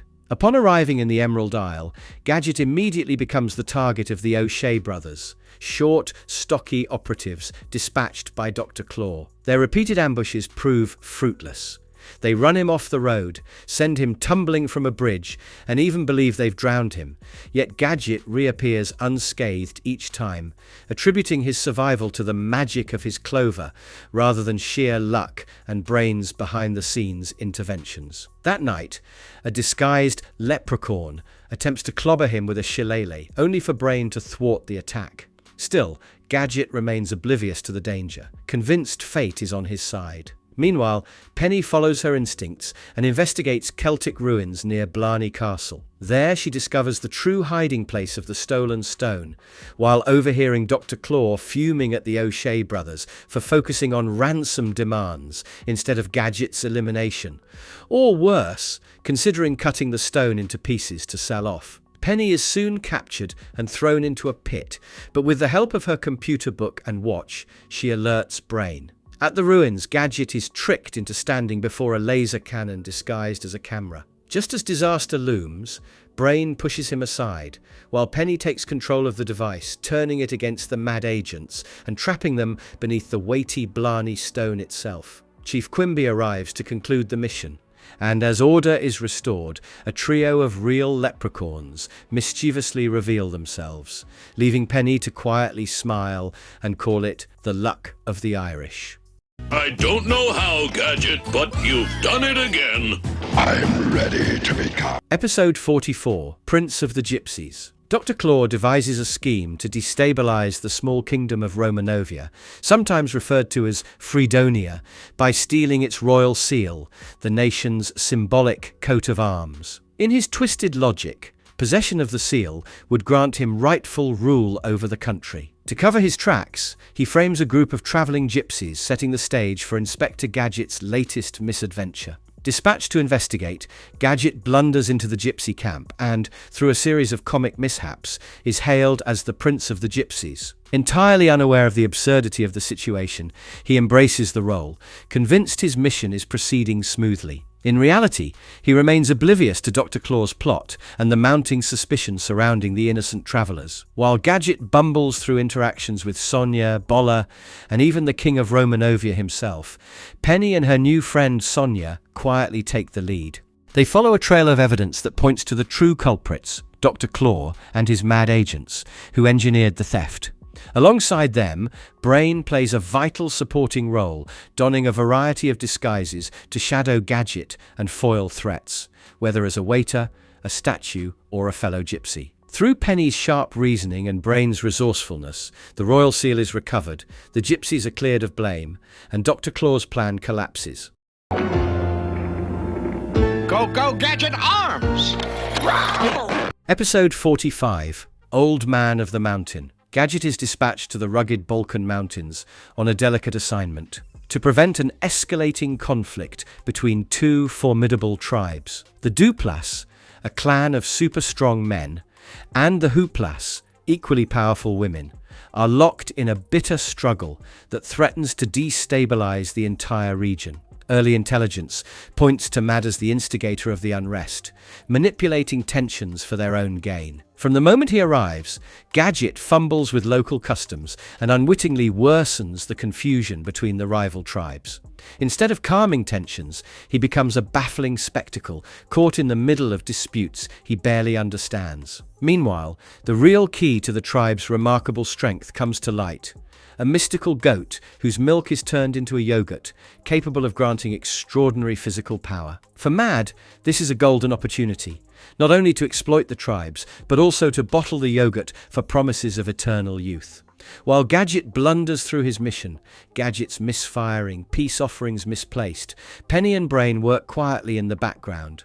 Penny, guided by her computer book and watch, traces the scheme to Gregor, and Mad operative orchestrating the theft. Brain slips into the contested zone in a series of disguises, even posing as the goat itself to disrupt the enemy's plans and protect Gadget from danger. In the end, Penny's quick thinking and Brain's clever interference save the day. The goat is recovered, Mad's plot to monopolize the yogurt collapses, and Gregor's scheme unravels. With the tribe's prized source of strength secured, the feud loses its fuel, and a fragile peace returns to the mountains. There haven't been any Mayans around for hundreds of years. I wonder. Episode 46, The Emerald Duck. The new case takes everyone to Mexico to recover the Emerald Duck. An ancient Mayan artifact is believed to be the key to activating a solar weapon of devastating power. If triggered, the device could unleash energy capable of destroying entire regions, making it a prime target for Mad the Emerald Duck. Has already fallen into the hands of Macho Miguel, a flamboyant outlaw with a flair for theatrics, often accompanied by his ever-present mariachi band. Gadget, Penny, and Brain set out for Mexico by plane, only for Mad agents to sabotage the flight mid-air. Gadget, unaware of the danger, treats the crisis as routine turbulence, while Penny calmly seizes control, using her computer book to stabilize the aircraft and bring them safely to the ground. Once in Mexico, Gadget unwittingly accepts Macho Miguel's help, falling for the outlaw's feigned charm. In truth, Miguel intends to lure Gadget deep into the jungle and out of the way while he positions the Emerald Duck to activate the weapon. Gadget survives repeated assassination attempts along the route, each narrowly avoided by sheer luck or a Gadget misfire that turns disaster into slapstick comedy. Meanwhile, Penny follows her own trail of clues into the dense jungle. Guided by a wise local, she discovers a hidden cave concealing the ancient solar device. But outside, Miguel has already placed the Emerald Duck into its slot, awakening the weapon. As destructive energy begins to charge, Penny attempts to neutralize it with her laser-equipped computer book. The blast instead ricochets wildly, causing the device to overload and ultimately self-destruct, taking Mad's aerial support down with it. With the threat eliminated, Macho Miguel is apprehended, thanks to Gadget's accidental timing, just as Chief Quimby arrives to close the case. Which do you recommend, my friend? Well, Episode 47, Do Unto Others. For today's episode, the show opens at the most ordinary of places, the supermarket. To his dismay, his favorite brand, Metro Dairy Farm's milk, is sold out. Forced to settle for a pricier alternative, he notices something peculiar. The cartons come from New Foods Dairy, their packaging emblazoned with an unsettling logo, a black cow's face, with glowing yellow eyes set against a blood-red backdrop. The mystery deepens when Chief Quimby assigns him to investigate the sudden shutdown of Metro Dairy Farms' production. Gadget heads out to the countryside, unknowingly guided astray by tampered road signs planted by mad agents. Believing he's en route to Metro Dairy, he instead drives directly to New Foods Dairy, where danger awaits. Along the way, he narrowly avoids several assassination attempts. A fake police officer giving him false directions, a farmer luring him into a trap, a thresher barrel contraption set across a bridge, and an assassin hidden in plain sight. Each time, Gadget escapes by sheer luck or a misfiring gadget that inadvertently saves him. Meanwhile, Penny digs deeper. Her investigation leads her into the refrigerated hold of a New Foods dairy truck, where she's briefly trapped. Upon escaping at its destination, she uncovers Dr. Claw's true scheme. A massive satellite dish mounted on a silo, emitting signals that disrupt milk production at rival farms. The forced scarcity drives consumers toward New Foods at inflated prices. As Gadget faces a rampaging bull unleashed at the dairy, Penny disables the satellite dish with her computer book, while Brain intervenes in disguise, armed with a pitchfork and encased in cheese, to subdue the animal. Chief Quimby arrives with reinforcements, arresting the mad agents and dismantling the operation. Back at headquarters, Dr. Claw slams his fist on his desk in rage, only to find it stuck fast with superglue. A final act of mischief, courtesy of Mad Cat. Chief Quimby and his men will be here any moment. Episode 48. Did You Myth Me? In his dark fortress, Dr. Claw meets with the sinister Dr. Daedalus, who reveals the existence of a legendary formula hidden within a statue of Medusa that supposedly transforms lead into gold. Guarded in a museum on the Greek island of Thermos, and dating back over 2,500 years, the treasure is irresistible to mad Dr. Claw eagerly approves Daedalus's plan to steal it. Back in Metro City, Gadget is at the library with Penny, assisting her ancient Greek research in his usual clumsy fashion. Chief Quimby, disguised behind a stack of books, delivers Gadget's assignment: stop Mad before they seize the formula. True to form, Gadget accidentally plants the self-destructing message back into Quimby's hands before declaring he'll handle the mission with ease. Penny and Brain, however, slip away to lend covert support. Arriving in Greece, Gadget meets Professor Musty at the Thermos Island Museum. Together they board a life-sized Trojan horse replica ferried in by tugboat, unaware that both Penny and Brain, as well as mad agents led by Daedalus, are secretly inside. Once ashore, Gadget tours the exhibits while mad agents attempt to crush him beneath a marble slab. Brain, disguised as a statue of Pan, intervenes. A flute's grape spit startles Gadget, sending the slab rebounding onto the agents instead. In the resulting chaos, a sculpture horse crashes into a Zeus statue, leaving curators scrambling while Gadget searches fruitlessly for the missing thief. Meanwhile, Daedalus reaches the Medusa statue and triumphantly retrieves the ancient formula. At the same time, Gadget stumbles into a Minotaur maze, mistakes it for a restaurant, and inadvertently shorts out a robotic Minotaur with a water gun, sending it berserk. Dr. Claw escalates matters by unleashing a giant Cyclops robot. Penny, observing closely, realizes the villain's plan is doomed from the start. The formula is worthless. Still, only her quick thinking and Brain's interventions prevent disaster from consuming the island.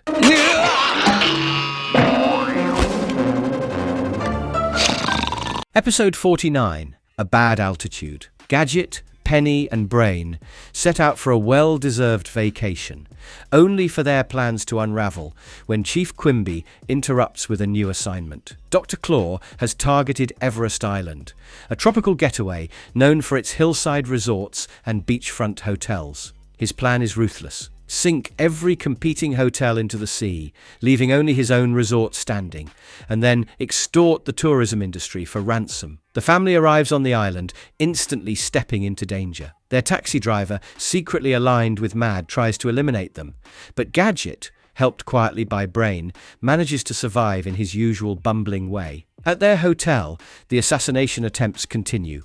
A spike-rigged bed nearly catches Gadget unaware, And later, a snow machine and a sabotaged bus stop provide more close calls, all of which he miraculously escapes without realizing. Meanwhile, Penny begins her own investigation. She notices saltwater footprints near an elevator that leads to an underwater hideout. Following the trail, she edges closer to the truth while Brain stays behind to guard Gadget. Back in the taxi, Gadget grows drowsy from the sleeping gas released by the driver. In slapstick fashion, he accidentally shatters protective glass, knocking out the driver instead.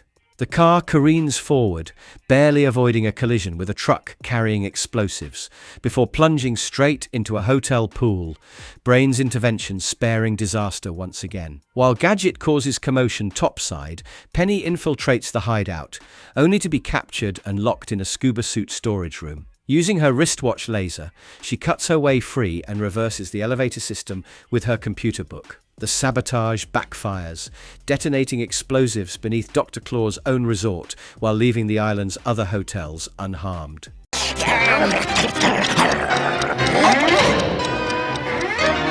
Episode 50, Funny Money. A new scheme is being cooked by Dr. Claw by engineering a daring jailbreak. He wants to free members of the infamous Funny Money counterfeiting gang. Ambitious, no? Anyhow, his plan is simple but devastating. Flood the world's markets with expertly forged bills, using the proceeds to bankroll Mad's global criminal network. The task of stopping this financial disaster falls, as always, to Inspector Gadget. Upon arrival at the penitentiary, Gadget immediately misinterprets the situation. Convinced that he is the escaped prisoner, he stumbles through the gates with comic bravado, earning bewildered stares from guards and inmates alike. His confusion only deepens as he searches for clues, oblivious to the chaos unfolding around him. Behind the scenes, Penny and Brain take on the real work. Penny quickly pieces together the larger picture using her computer book and watch, tracking the Funny Money gang's movements beyond the prison walls. Brain, ever resourceful, dons a series of disguises, including that of a hardened convict, to infiltrate the gang and gather vital intelligence. While most of the counterfeiters slip away, one member remains behind. Squint, a visually impaired forger whose skill at engraving makes him Dr. Claw's most valuable asset. Ordered to eliminate Gadget, Squint sets up a series of lethal traps within the prison itself. Yet Gadget's sheer clumsiness, combined with Brain's unseen rescues, turns each deadly setup into a slapstick near miss. As the gang scrambles to restart production of their phony bills, Penny sabotages their operation, ensuring the counterfeit money is confiscated before it can spread. Working in tandem, she and Brain neutralize the gang's influence and dismantle Mad's scheme from within. By the mission's end, the Funny Money operation collapses, the counterfeit bills are secured, and Dr. Claw is left fuming in frustration. True to form, Gadget remains blissfully convinced his brilliant detective work saved the day. Well, General, it's time to take action. Yes, Gadget. Episode 51, Follow That Jet. A new baffling mystery shocks Gadget. US Air Force jets have been vanishing from a nearby military base without a trace. His assignment is straightforward on paper: find the missing aircraft and uncover who is behind the thefts. But nothing is ever simple when Mad is involved. Upon arriving at the base, Gadget wanders into what seems like a harmless arcade corner, complete with a flashy video game designed to entice players. In reality, the machine is one of Dr. Claw's latest inventions, a hypnotic device crafted to lure skilled pilots into his service. Each pilot who plays becomes entranced, compelled to join Claw's private Mad Air Force. To everyone's surprise, Gadget briefly resists the mesmerizing game, brushing it off with uncharacteristic clarity, declaring he mustn't be distracted on duty, before promptly returning to his usual bumbling ways. Meanwhile, Penny and Brain quickly realize the scope of the threat. Using her computer book and watch, Penny traces the missing pilot's signals to a secret Mad hideout, disguised as a military facility. Brain, ever the master of disguise, infiltrates the base to gather intelligence and provide distractions that keep Gadget out of harm's way. Inside the hideout, rows of hypnotized pilots prepare to launch Claw's new fleet. With sharp instincts and fast thinking, Penny breaks the hypnotic control, freeing the captives before they can be deployed against their own country. Brain's timely interventions protect Gadget, who unknowingly stumbles through traps and nearly unmasks Claw's plan by accident. In the end, though, the stolen jets are recovered, the pilots are rescued, and Claw's airborne army never takes flight.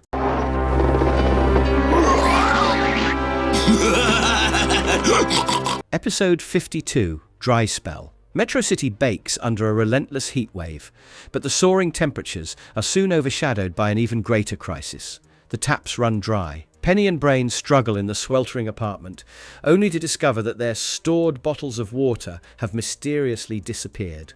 The mystery is quickly solved.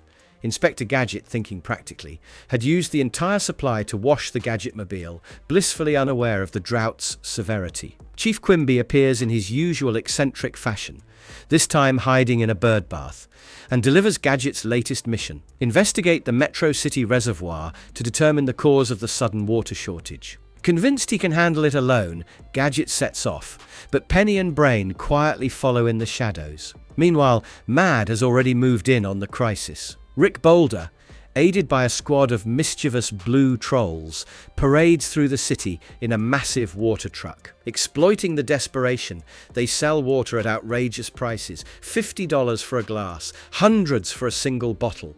Outraged, Penny discreetly intervenes, using her computer book's laser to puncture the tank and return the stolen water to grateful citizens. At the reservoir, Gadget becomes the target of Boulder and the trolls, who bombard him with rocks from a catapult. Through sheer luck, and with Brain cleverly disguised as an ice cream vendor, he avoids disaster. When a drilling machine is unleashed to trap him in the drained basin, Brain manages to overturn it before it can do damage. Deeper inside the dam, Penny discovers Mad's true plan.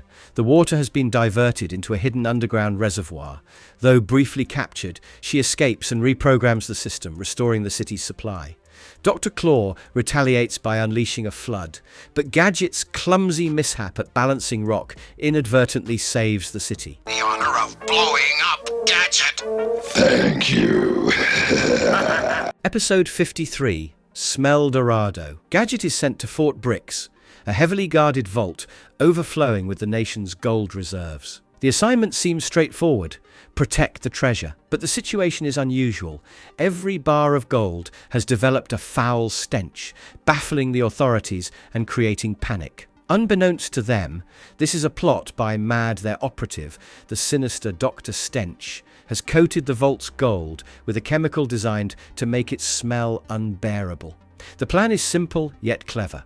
Force the government to discard the stinking reserves, leaving the treasure ripe for the taking. True to form, Gadget arrives at the scene with unwavering confidence but little awareness of the true danger. His gadgets spring to life in all the wrong ways, causing more disruption than assistance. Still, his presence inadvertently keeps Mad operatives on edge, unsure of how much he actually knows. Meanwhile, Penny quickly realizes something isn't right. Consulting her computer book, she identifies the stench as an artificial compound, pointing directly to sabotage. Brain steps in to help, disguising himself as a janitor to watch the vault from the shadows, keeping both Gadget and the villains under quiet surveillance. As Mad moves to claim the gold, Penny pieces the puzzle together and acts decisively. With her usual resourcefulness, she develops a way to neutralize the chemical, restoring the treasure to its rightful state. Brain's undercover work helps stall the criminals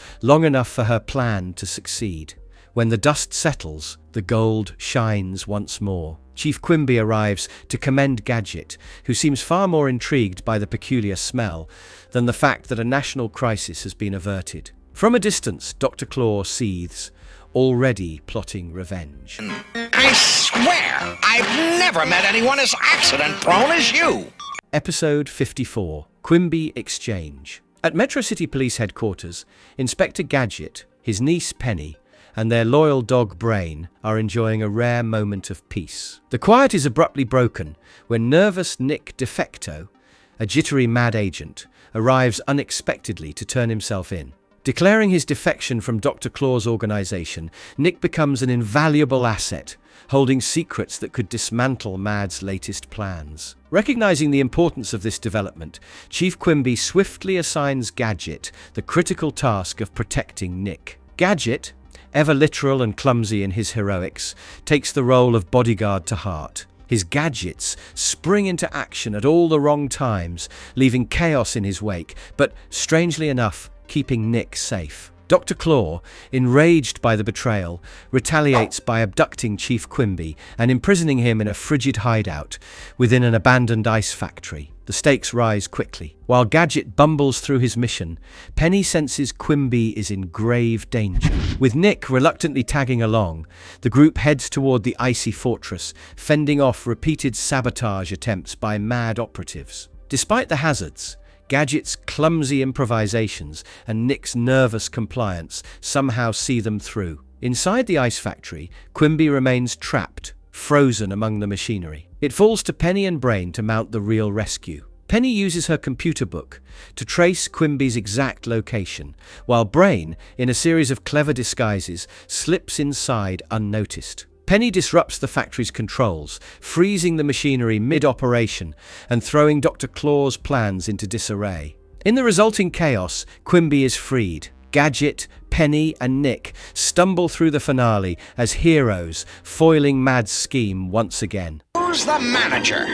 Get him! Stop him! Episode 55, Weather in Tibet. On a new assignment, after unusual satellite images raise an alarm, Gadget goes high above the world on Mount Makalu in Tibet.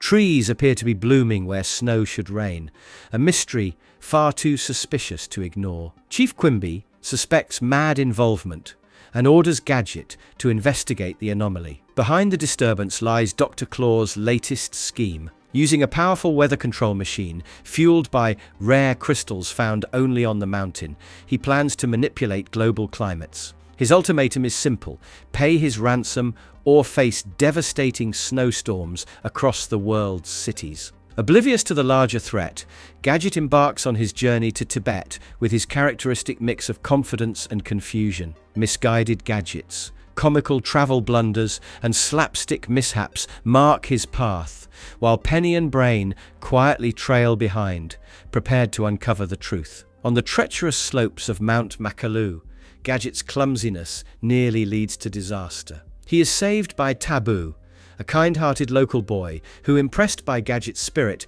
offers to guide him through the icy terrain. Together they reach Mad's hidden compound, where Professor Mongol oversees the machine on Dr. Claw's behalf.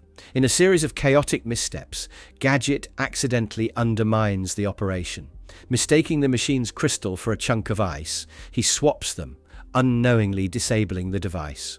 The mechanism freezes, sputters, and collapses before it can unleash its storms. With the machine destroyed, Dr. Claw's plan unravels, forcing him into retreat. The world is spared from engineered blizzards, and the snow on Makalu begins to return to its natural state. Chief Quimby congratulates Gadget for his apparent success, though Gadget grumbles about aching feet. Penny closes the adventure with a simple reminder for viewers: always wear sturdy footwear.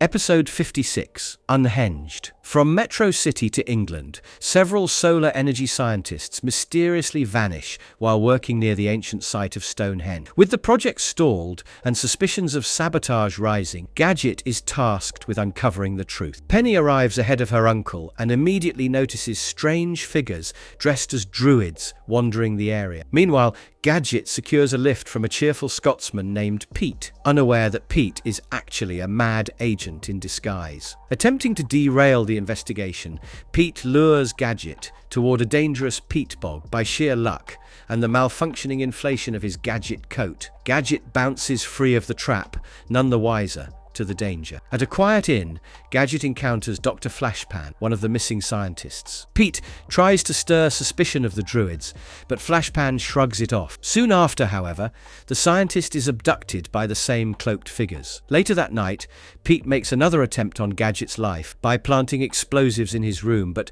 Gadget happens to be elsewhere, leaving the agent's scheme in ruins. Penny continues her investigation at Stonehenge, but is soon captured. She secretly alerts Brain, who rushes to her aid. His first effort ends in slapstick disaster, but he quickly regroups, donning a disguise as a ferocious dog to terrify the druids and rescue Penny. Together they discover the truth. The druids are mad operatives, forcing the kidnapped scientists to complete a solar-powered heat ray. Their target is the Tower of London, threatened with destruction unless a ransom is paid. When Gadget blunders into the hideout and is captured, Penny sabotages the machine with her computer book, while Brain frees him just in time. Authorities sweep in, the scientists are rescued, and Dr. Claw retreats, vowing revenge.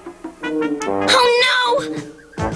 Episode 57, Snakin' All Over. Gadget is dispatched to the grand yet crumbling First Penny Mansion, where he is charged with protecting a priceless coin collection. Expecting backup on such a delicate assignment, Gadget is instead greeted by the estate's lone security guard, an elderly man whose antiquated blunderbuss seems as unreliable as the mansion itself. Fiercely independent, the old keeper insists on managing the task alone, dismissing Gadget's well-meaning but clumsy efforts. While tensions simmer between the unlikely partners, Mad Agent Professor Venom is already at work. His plan is as dangerous as it is devious. He unleashes trained snakes into the mansion's corridors, their mission to quietly steal the coins and deliver them to his hidden lair within the estate. Penny, suspicious of the unusual activity, investigates on her own. Venturing into the hidden chambers of the mansion, she discovers Venom's secret hideout, where the stolen coins are being stockpiled. Her cover nearly blown,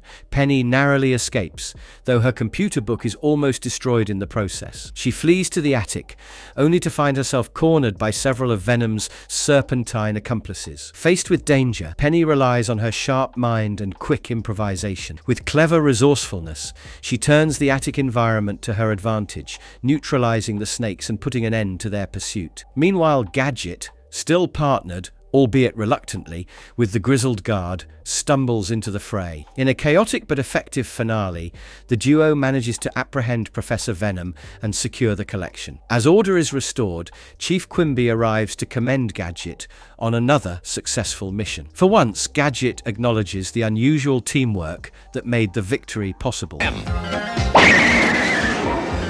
Episode 58, Insane. The mission begins in the attic, where Chief Quimby conceals his briefing inside a mannequin. Wealthy Parisians are being robbed of their jewels by a mad-controlled robot taunts its victims with advance warning notes. The investigation leads straight to La Pouf's Parisian boutique, an elegant establishment serving elite clients, but secretly run by Mad Gadget, Penny, and Brain. Travel to Paris, where the charming La Pouf greets them with apparent hospitality. He even arranges a sightseeing cruise along the Seine, offering views of the Louvre and Notre Dame. Beneath the charm, however, lies danger. On board, La Pouf and his assistant attempt to eliminate Gadget with concealed tricks, snipping Gadgets with hidden scissors and tampering with his trench coat, which inflates and bursts in spectacular comic fashion. At the boutique, Penny's suspicions sharpen when she notices a hidden camera embedded in a decorative flower accessory placed on wealthy customers like Madame de Nerve, anxious about her jewels. La Pouf gifts Gadget a replacement trench coat, but it is rigged with a belt bomb. Thanks to Brain's quick intervention, the trap fizzles harmlessly in a fountain, exploding only into harmless bubbles. The scheme escalates at Madame de Nerve's mansion. The jewel-stealing robot slips past alarms, incapacitates Gadget, using his own gadgets against him, and makes off with the treasure. Penny and Brain give chase,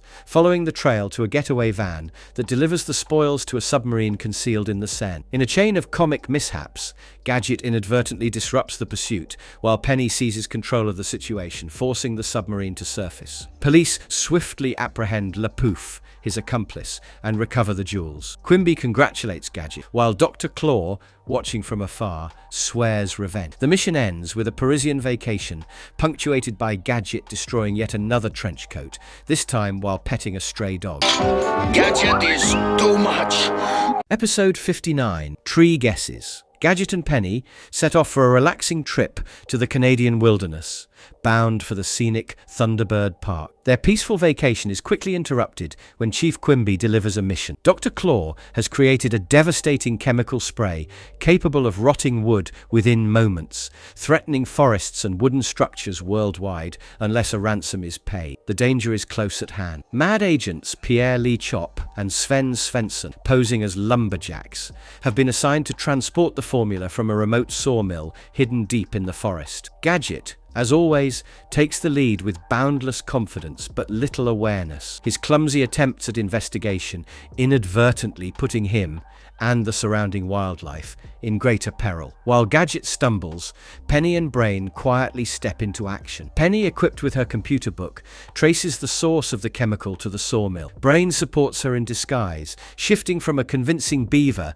to a burly lumberjack, slipping past guards and sowing confusion among the villains. His resourcefulness buys Penny the time she needs to analyze the compound and work out a way to disable it. As Lee Chop and Svensson attempt their getaway with the formula, planning to smuggle it out by plane or tanker, Penny and Brain intervene. Brain's quick costume changes and clever diversions lead the villains astray, while Penny sabotages the container, rendering the spray harmless. In the chaos, Gadget blunders into the scene, inadvertently assisting in the takedown, though unaware of the true stakes. With the chemical neutralized and the scheme foiled, Thunderbird Park and its forests remain safe from destruction. Authorities arrive to contain the remnants of the plot. Gadget celebrates another victory, while Penny and Brain quietly take pride in ensuring nature was preserved from Dr. Claw's latest threat. Episode 60, Birds of a Feather. A coded message from Chief Quimby. The priceless Star of Istanbul sapphire is the target of a daring mad heist. The culprit is Icarus Finch, Esquire, a flamboyant operative who relies on a flock of highly trained birds to carry out his schemes. If successful, the theft would not only embarrass local authorities, but also enrich Mad with one of the world's most valuable gems. Gadget, joined as always by Penny and Brain, travels to Istanbul to oversee the Sapphires exhibition at a prestigious museum. While Gadget is easily distracted by sightseeing and his own malfunctioning gadgets, Penny notices something strange. Several exotic birds. Breaker, a formidable Andean condor. Fast Eddie, a lightning-quick hummingbird. Killer, a razor-sharp peregrine falcon. And Blackie, a cunning raven, are suspiciously fixated on the gem's display. Her suspicions are confirmed when the heist unfolds. Breaker's massive talons seize the sapphire.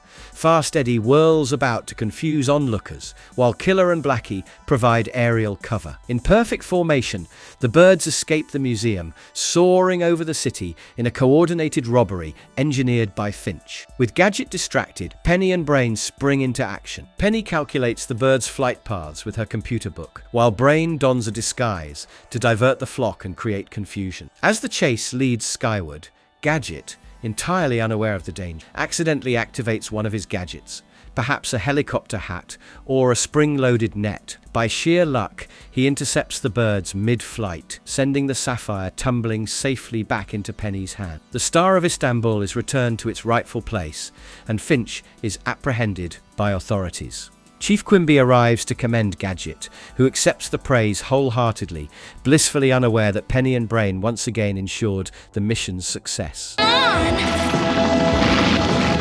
Episode 61, So It Is Written. Inspector Gadget is sent by Chief Quimby to a remote North African kingdom where Mad, under Dr. Claw's command, is plotting to steal a legendary royal treasure hidden for centuries. The kingdom's people cling to a prophecy that foretells the arrival of a chosen one, a figure said to wield fire and water, grow tall enough to eclipse the sun, soar like a bird, and remain 3 days and nights in the treasure cave, bringing the treasure down from the heavens. Sensing an opportunity, Dr. Claw dispatches his agent, Louise Lane, posing as a journalist. She manipulates the locals into believing Gadget himself is the long-awaited chosen one. Oblivious to the deceit, Gadget accepts the role with confidence and is escorted by Louise and stern royal guards to the Atlas Mountains, home of the Cave of Treasure. To Gadget, however, the entrance looks like little more than a tourist attraction. In a misguided show of strength, he removes a heavy stone, blocking the passage, unwittingly fulfilling another part of the prophecy. The Guardians grow suspicious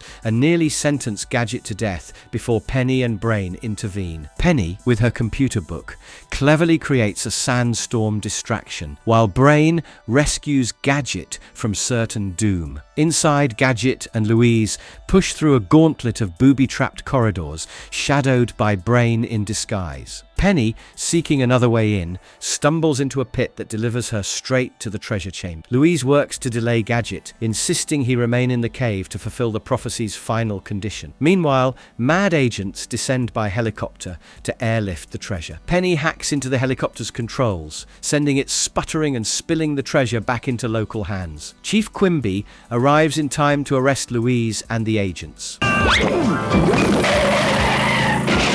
Episode 62, Fang the Wonderdog. The newest mission takes an unusual turn when Gadget is assigned to protect Fang, a beloved canine movie star. The job hardly seems glamorous to Gadget, who fails to even recognize the celebrity pooch, but a credible kidnapping threat makes the task urgent. At a bustling film studio, Gadget watches as the flamboyant director, Miles Millions, orchestrates a scene brimming with theatrics. But amid the bright lights and cameras, disaster strikes. In the blink of an eye, Fang disappears, stolen away by mad agents. The studio erupts into chaos as Gadget stumbles through elaborate film sets, westerns, cityscapes, and fantasy backdrops, searching fruitlessly, his gadgets misfiring at every turn. It is Penny who uncovers Fang's location. She finds him held in a ghost town set, guarded by two mad operatives. When one guard departs to receive fresh orders from Dr. Claw, who now wants Gadget himself eliminated, Penny is left cornered, her chances of freeing Fang slipping away. The remaining agent,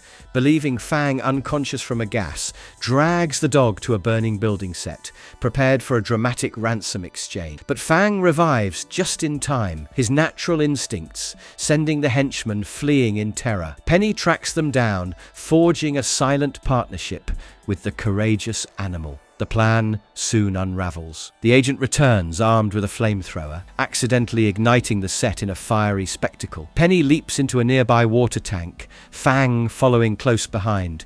Flames consume the backdrop as chaos mounts. At that very moment, Gadget bumbles onto the scene. His sudden appearance startles the villain, who panics and dives into the water, straight into the arms of waiting police. Sell all some people want. Episode 63, School for Pickpockets. Chief Quimby assigns Gadget to shut down the Lay Dip School for Pickpockets, a criminal academy cleverly disguised as a carnival in Nice along the French Riviera. The operation is masterminded by the cunning Lay Dip with full support from Mad. Their target is none other than Gadget himself, specifically a remarkable new time-stopping watch gifted to him by Professor Gizmo. While Gadget ambles through the carnival blissfully unaware of the true threat, Penny begins her own investigation. Following the trail behind the flashing lights and music, she infiltrates Lay Dip's hidden training grounds. There, she witnesses three notorious pickpockets honing their craft under his guidance. Among them is the talented Angelique,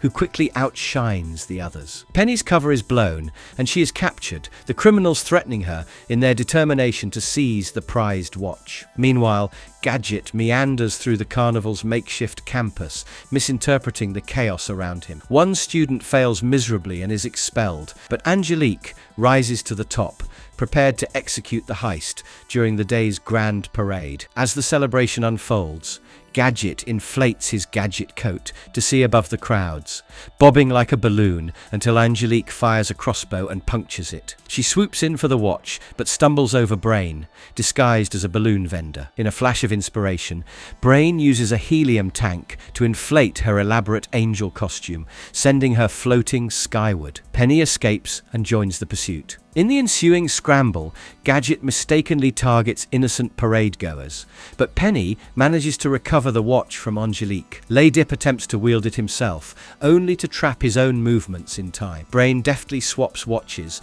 just as Gadget nearly confiscates the wrong one, ensuring the day ends with the mission safely and comically resolved. Hey, it's Inspector... Episode 65, Quizmaster. Gadget begins his day at home, struggling with a stubborn toaster. His attempt at repair ends in predictable chaos.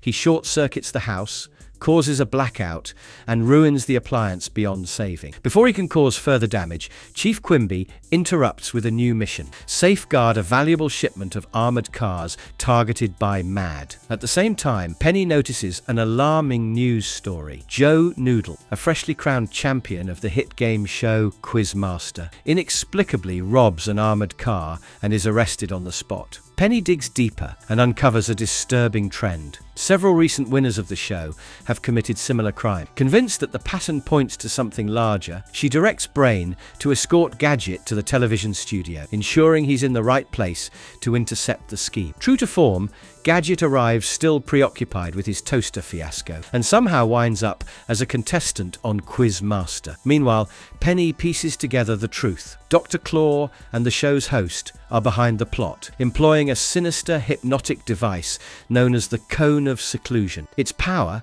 activated by the phrase "going my way," compels the winners to carry out orders, including the string of armored car robberies. Dr. Claw's plan is clear: hypnotize Gadget as the next big winner and use him to execute the largest heist yet. But Penny's investigation doesn't go unnoticed. She's captured and sealed inside a giant glass jar, left helpless while the scheme unfolds. Using quick thinking and her computer book, she escapes, then disrupts the hypnosis before Gadget can be fully controlled. The plan backfires spectacular. A confused mad agent, still under hypnosis, inadvertently delivers Gadget to police headquarters, sealing his own arrest. Once again, Gadget bumbles to victory while Penny and Brain ensure the true threat is stopped.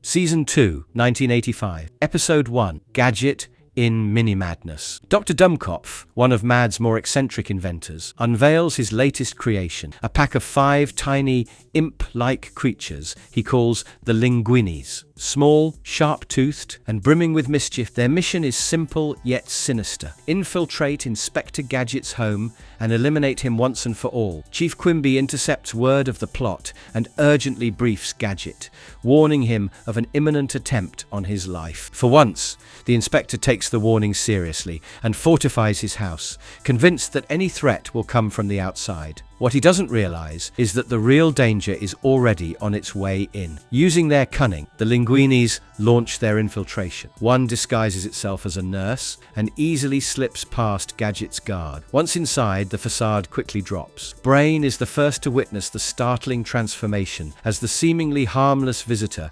reveals its true impish form. Soon the others follow, scuttling through the house in a whirlwind of chaos. The Linguinis prove to be remarkably destructive for their size, with razor-like teeth capable of chewing through wood, wires, and even metal. They attempt every form of sabotage imaginable. Lights flicker, appliances spark, and the inspector's booby-trapped household turns into their playground. Capeman makes a brief cameo, though his presence is limited. He's off attending secret agent school, leaving Penny and Brain to shoulder most of the responsibility. Brain works frantically to contain the creatures, while Penny's resourcefulness keeps their sabotage from spiraling into disaster. Ow! Episode 2, The Incredible Shrinking Gadget. A carefree afternoon of bowling with Penny, Brain, and Corporal Capeman is interrupted when Gadget abruptly gets a duty call. Chief Quimby interrupts the game to assign him as security at the Eccentric Invention Convention, a showcase for unusual and outlandish contraption. Delighted by the prospect, Gadget rushes to the event, unaware that MAD has plans of its own. Among the convention's many whimsical displays is a miniaturizing ray, a peculiar invention presented by the ever-mischievous Professor Doomkoff, one of Dr. Claw's trusted agents. During the demonstration, Gadget accidentally stumbles into the beam's path and is instantly reduced to mouse size. Blissfully unaware of what has happened, he continues about his day, perplexed by his oversized clothes and towering surroundings. After a nap, he awakens even smaller and finally recognizes something is very wrong, though in typical fashion, he assumes he has wandered into some enormous house. Meanwhile, Doomcarf himself is struck by his own ray, shrinking down to the same tiny scale. Undeterred, he remains determined to shrink Gadget further until he is no longer a threat. Back at home, Brain struggles to protect his miniature master while fending off another obstacle, Capeman. Mistaking Brain for a monstrous distraction, Capeman keeps chasing him away, making Brain's task far more difficult. Resourceful as always, Penny takes matters into her own hands. Sneaking into Doomcarf's lab, she locates the antidote formula, locked inside a heavily guarded safe. With quick thinking, she secures it and hurries home. Just as Doomcarf closes in, Penny administers the antidote, restoring her uncle to full size. Chief Quimby arrives in time to witness the aftermath, though Doomcarf slips away once again, this time aboard one of Penny's toy planes, leaving the door open for more pint-sized trouble in the future. Wowzer!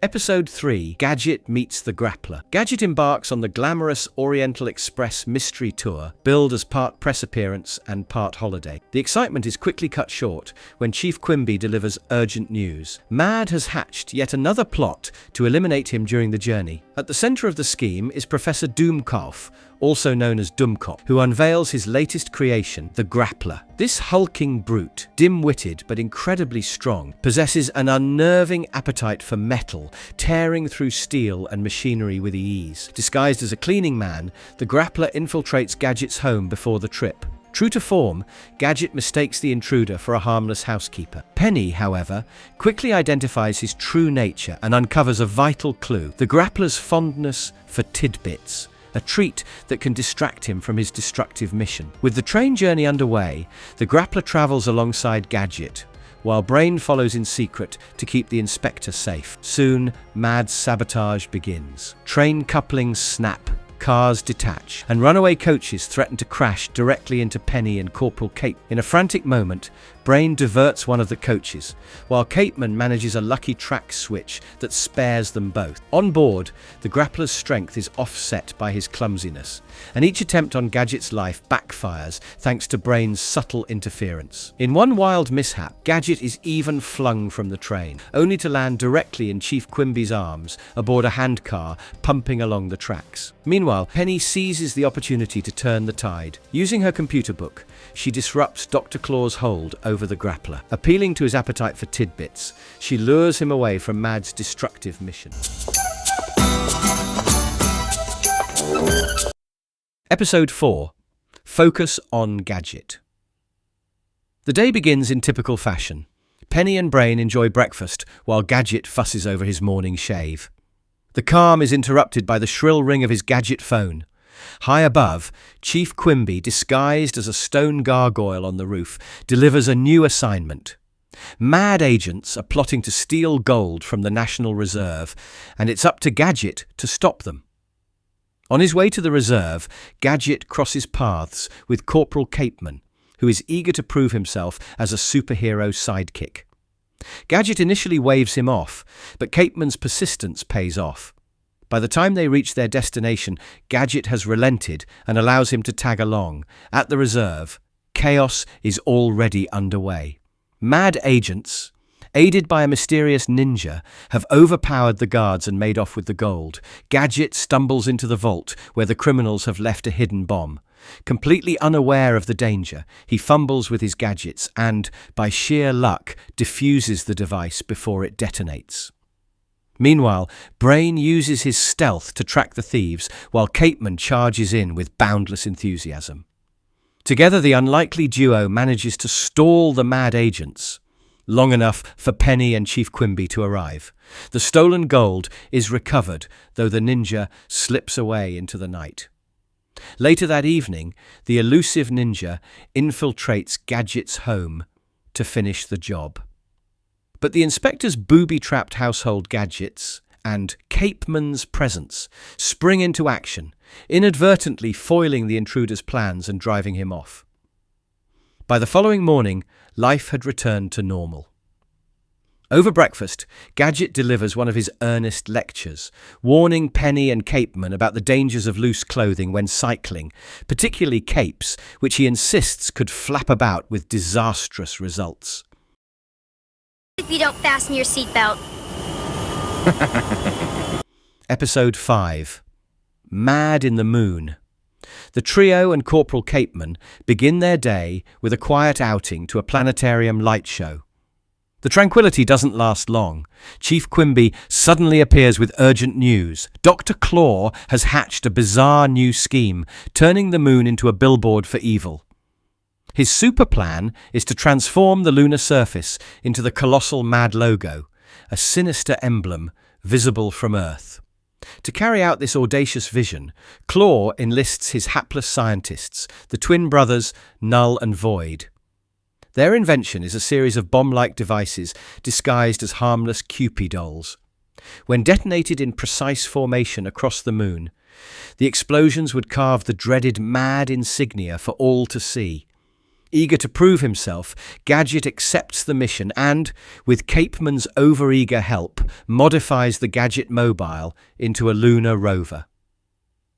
Penny insists on tagging along, eager to gather material for her school report on the moon, while Brain loyally follows to keep everyone safe. Once on the lunar surface, Gadget and Capeman stumble upon the doll-shaped bombs. Mistaking them for friendly moon girls, they begin collecting them, oblivious to their danger. Meanwhile, Null and Void push forward with the plan, planting explosives in key locations to complete the massive design. The countdown nears disaster, until Penny intervenes. With her gravity-adjusting ray gun, she deftly alters the dolls' trajectory, sending them drifting harmlessly into space. There, they detonate like fireworks, a dazzling display that spares both the moon and Earth from Claw's ominous signature. In the aftermath, Null and Void are captured, while Dr. Claw seethes from afar, his would-be triumph reduced to cosmic failure. Harold? Oh no. Episode 6. NSF Gadget. Dr. Claw, mastermind of the MAD organization, joins forces with his twin scientists, Dr. Null and Dr. Void, to execute a high-tech heist unlike any before. Their plan? Intercept Metro City's bank transactions by manipulating satellites. At the heart of the scheme is a specialized black box connected to a satellite console, capable of siphoning digital funds from across the city without leaving a trace. To strengthen their operation, they introduce a sinister twist: crazy gas. This hallucinogenic vapor is funneled into the oxygen supply of the satellite repair crew at the Space Center, causing technicians to see terrifying monsters and sabotaging their ability to keep the stations secure. Chief Quimby, catching wind of the plot, urgently briefs Inspector Gadget. Gadget is dispatched to the spaceport to investigate, blissfully unaware of the true scope of the threat. As always, Penny and Brain trail him in secret, determined to provide the support he doesn't realize he needs. At the Space Center, Gadget's antics quickly take center stage. His gadgets spring to life at the worst possible times, sending him tumbling into precarious situations, yet somehow diverting danger in his usual slapstick fashion. All the while, the real detective work falls to Penny and Brain. Penny pieces together Mad's scheme through her computer book, tracing the black box's connection to the satellite system. Brain, ever vigilant, keeps Gadget safe from both mechanical mishaps and MAD traps.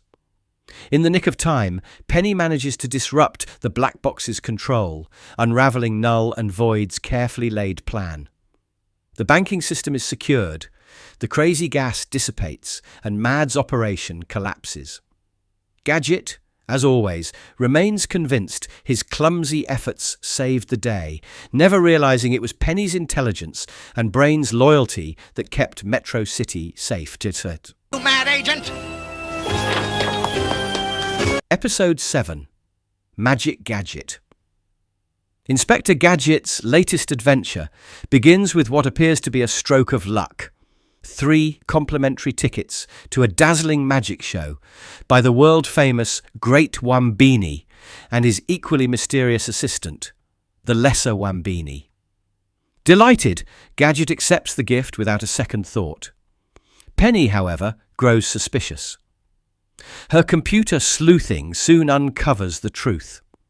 Lesser Wambini is no ordinary magician, but a clever, mad agent. And the show may conceal something far more sinister than sleight of hand. Her concerns prove justified when Chief Quimby delivers Gadget's mission. Safeguard Metro City's bank vaults from possible mad interference. Completely unaware of the connection, Gadget happily heads to the show with Penny and Brain in tow. On stage, the Great Wambini unveils his grand illusion, making entire vaults appear to vanish. But backstage, the reality is no trick. Hidden cranes lift the vaults through trapdoors, while the gold inside is swapped for fakes. In the chaos, the Wambinis attempt to drop a vault onto Gadget, who narrowly survives thanks to Brain's quick intervention. The spectacle continues as Gadget volunteers for a disappearing box illusion. To the audience's amazement, a false Gadget emerges, while the real inspector is spirited away to the Wambini's mansion. There, the duo plans to dispose of him through a gauntlet of deadly magic stunts. Oblivious to the danger, Gadget blunders onward, with Brain foiling each trap in secret. Meanwhile, Penny infiltrates the mansion, locating the stolen gold. Her stealth nearly succeeds, but a misstep triggers alarms and awakens the agents, sparking a frantic chase. Just as the villains prepare to make their getaway, Chief Quimby and the police arrive, securing the stolen fortune. I and Uncle Gadget. Episode 8, The Great Wambini's Seance. Gadget's latest mission begins when Chief Quimby summons him to investigate a strange wave of pet disappearances plaguing Metro City's wealthiest citizens. At the same time, a mysterious magician, the Great Wambini, makes headlines with a bold announcement. He claims he can reveal the whereabouts of the missing animals, but only if their desperate owners attend his grand séance, and pay handsomely for the privilege. Unaware of the mad connection, Gadget heads straight for the séance, dragging Brain along while Penny quietly launches her own investigation. The séance hall is crowded with worried pet owners, seated around a round table, the atmosphere thick with tension. From behind the scenes, the Lesser Wambini, Great Wambini's crafty accomplice, uses dazzling lights and projected images to conjure ghostly illusions of the missing pets. The spectacle is designed to tug at the owner's emotions, convincing them of Wambini's powers while setting them up for financial exploitation. But Mad also wants Gadget out of the way. Mid-performance, the Wambinis unleash a live snake toward him. True to form, Gadget's oblivious fumbling and Brain's quick intervention see the danger neutralized without him even realizing how close it came. Later, when the Gadgetmobile is run off a freeway ramp and collides with a truck, Gadget emerges miraculously unscathed, once again helped along by Brain's unseen efforts. While Gadget blunders through the séance, Penny cracks the case backstage. She discovers the fraud's inner workings and cleverly seizes control of the special effects system. Turning the tables, she projects a terrifying apparition of her own, startling the Lesser Wambini and driving him from the control room at the decisive moment. With the illusions disrupted and the police closing in, Penny frees the stolen pets, reuniting them joyfully with their owners. The Wambini's scheme collapses, their escape made in haste, another mad plot undone by the trio's teamwork, though Gadget remains blissfully convinced he alone solved the mystery. Lily the Llama shall be yours. Episode 9. Wambini Predicts. Out of the Metro City to the distant kingdom of Alpakistan, sometimes called Alpakistan, is where Gadget is headed this time. There, The notorious illusionist known as the Great Wambini is attempting to win over the king. His goal is simple but devious. If he can impress the monarch by making 3 seemingly accurate predictions, the king will grant him a prize of great value, his rare diamond-spitting llama. In reality, Wambini is working on behalf of Dr. Claw, who covets the creature for Mad's latest scheme. Chief Quimby briefs Gadget in his usual discreet manner, and the inspector sets off, blissfully unaware of the full danger. As always, Penny and Brain secretly trail him, convinced that Mad is pulling the strings. Their suspicions prove correct almost immediately. Aboard Gadget's flight to Alpakistan, a group of suspiciously attentive stewardesses distribute oxygen masks laced with sleeping gas, a clever trap designed to disable him before the mission can even begin. True to form, Gadget muddles through the ordeal without ever realizing the peril. Once in Alpakistan, matters take an even stranger turn. Through a mix-up, Gadget finds himself participating in the National Floobie Tournament, a raucous local sport that becomes the perfect stage for his unpredictable gadgets to misfire spectacularly. While he bumbles his way across the playing field, Penny and Brain focus on the real threat. Using her computer book and Brain's persistence, Penny unravels Wambini's scheme. The predictions are nothing but trickery, staged to manipulate the king into surrendering his prized llama. Thanks to their ingenuity, the plot is exposed before Dr. Claw can claim victory. The llama remains safe with its royal owner, and Gadget emerges from the mission none the wiser, proudly convinced that his unique talents alone carried the day. It was just a bad dream. Episode 10. Bad dreams are made of this. The Gadget household and all of Metro City find themselves gripped by restless nights. Strange, unsettling nightmares haunt everyone's sleep. Inspector Gadget dreams of his gadgets, spiraling wildly out of control. Penny imagines her treasured computer book falling into mad hands. And poor Brain is chased by an enormous, monstrous version of Dr. Claw's cat. Across the city, residents report the same eerie affliction. Chief Quimby soon alerts Gadget. This epidemic of bad dreams is no coincidence. Evidence suggests Mad is behind it. The investigation quickly uncovers the culprit. Dr. Spectrum is working in tandem with Dr. Claw. Spectrum has designed a dream beam, a device that transmits nightmare-inducing rays through the city's television antennas. The plan is as cruel as it is clever. Leave citizens too exhausted to function during the day, then exploit their desperation by selling them Mad's so-called cure, a device called the Dream Away. Despite his growing fatigue, Gadget heads for the city's TV station, with Brain quietly following to keep him out of harm's way. Once there, Dr. Spectrum unleashes a battalion of deadly robots to stop him. The scene dissolves into chaos, with Gadget's bungling somehow saving him from disaster time and again, while Brain discreetly fends off real danger. Eventually, Spectrum manages to capture Gadget and straps him to the nightmare machine. As he begins to drift into another unsettling dream, his body reflexively activates his gadgets. They spark, whirl, and overload the device until it catastrophically backfires, destroying the machine and scattering the villain's plans. Spectrum slips away in the confusion, but Metro City is finally freed from its nightmare curse. The next morning, Gadget beams with pride, boasting that he finally enjoyed a peaceful sleep.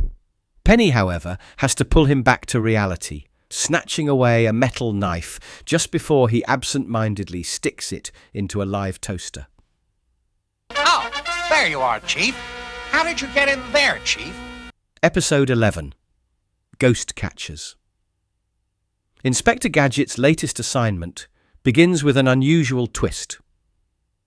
Metro City's most prominent citizens are being terrorized by so-called ghosts, and suspicion points straight to Mad. While Penny studies quietly for a computer report at home, Gadget blunders into the case by accident, literally falling through a trapdoor after answering a ringing phone booth. He lands in a boiler room where Chief Quimby briefs him. The hauntings aren't supernatural at all, but the work of Dr. Spectrum. Spectrum has engineered eerie floating ghost globules that shimmer and flicker, frightening citizens into believing their homes are cursed. Playing both villain and saviour, he poses as the head of a ghost-catching company, demanding enormous fees to remove the very phantoms he created. Convinced of his own ghost-busting skills, Gadget sets out to investigate, with Brain shadowing him as usual. The trail soon leads to a lavish costume party held at a grand mansion, one of Dr. Claw's targets. There, Gadget's antics quickly spiral into slapstick chaos. Mistaking masked partygoers for spectres, he brandishes his gadgets in spectacularly misguided attempts to banish them. When two mad henchmen disguised as professional ghost catchers confront him, Gadget's insistence that ghost hunting is his territory turns the encounter into a comical clash. Amid the confusions, Penny puts her computer book to clever use, uncovering the technology behind Spectrum's illusions and working out how to disable the globules. Meanwhile, Brain stays busy thwarting traps, narrowly saving his master from one blunder after another. By the night's end, the ghost globules are neutralized, Spectrum's scheme collapses, and Dr. Claw's plot is foiled. Job done. That's amazing! Episode 12, Busy Signal. A strange string of mansion burglaries plagues Metro City. What puzzles authorities is that nothing is physically carried away, valuables simply vanish. With Penny and Brain quietly supporting him, Gadget sets out to solve the mystery. The culprit turns out to be Dr. Spectrum, working alongside Dr. Claw. Spectrum has created a device called the telephone transmitter, a machine capable of dematerializing objects and sending them through telephone lines directly to Claw's hideout. While Penny quickly grasps the sophistication of the plot, Gadget, true to form, chases red herrings. He pursues a random truck driver, blunders into private homes, and even mistakes a phone directory for a vital clue. His blundering trail leads him to the local telephone company, where he accidentally interrupts Spectrum mid-heist. Spectrum attempts to teleport Gadget away, but Brain intervenes, only to end up being mistaken for the villain and chased in return. Eventually, Gadget is transported to another mansion under attack, where he inadvertently angers the homeowner instead of catching the criminals. Meanwhile, Penny and Brain uncover the workings of Spectrum's transmitter. Penny follows the trail to Spectrum's lair, piecing together his plan. When Spectrum captures her, he threatens to send her directly to Dr. Claw. Thinking fast, she disables his weapon, sparking a scuffle that causes part of Spectrum's van to be teleported by mistake. She seizes the moment and escapes. Gadget and Brain arrive in time to cause more confusion, which ends with Spectrum's henchman accidentally being teleported away. In the final mix-up, Gadget fiddles with the machine and unknowingly reverses its settings, sending all the stolen treasures back to their owners. Chief Quimby arrives just as the case concludes, while Spectrum slips away once again. The lady is in danger! Episode 13. The Capeman Cometh. Inspector Gadget is sent on an unusual assignment when Chief Quimby dispatches him aboard a space shuttle to investigate a troubling silence from a space station orbiting Earth. Capeman, who was meant to accompany him, is sidelined by a sudden fever, allowing Penny and Brain to step in. Penny is especially excited to study the station's advanced voice-responsive supercomputer. Upon arrival, the trio encounters Harold, the station's courteous, yet strangely compromised computer. It doesn't take long for Penny to realize that Harold is under the control of Dr. Claw's agents, the twin scientists Dr. Null and Dr. Void. Their scheme is audacious. use a colossal solar lens attached to the station to concentrate the sun's rays and evaporate Earth's entire water supply. While Penny and Brain focus on uncovering the truth, Gadget, as always, is preoccupied with the wrong details.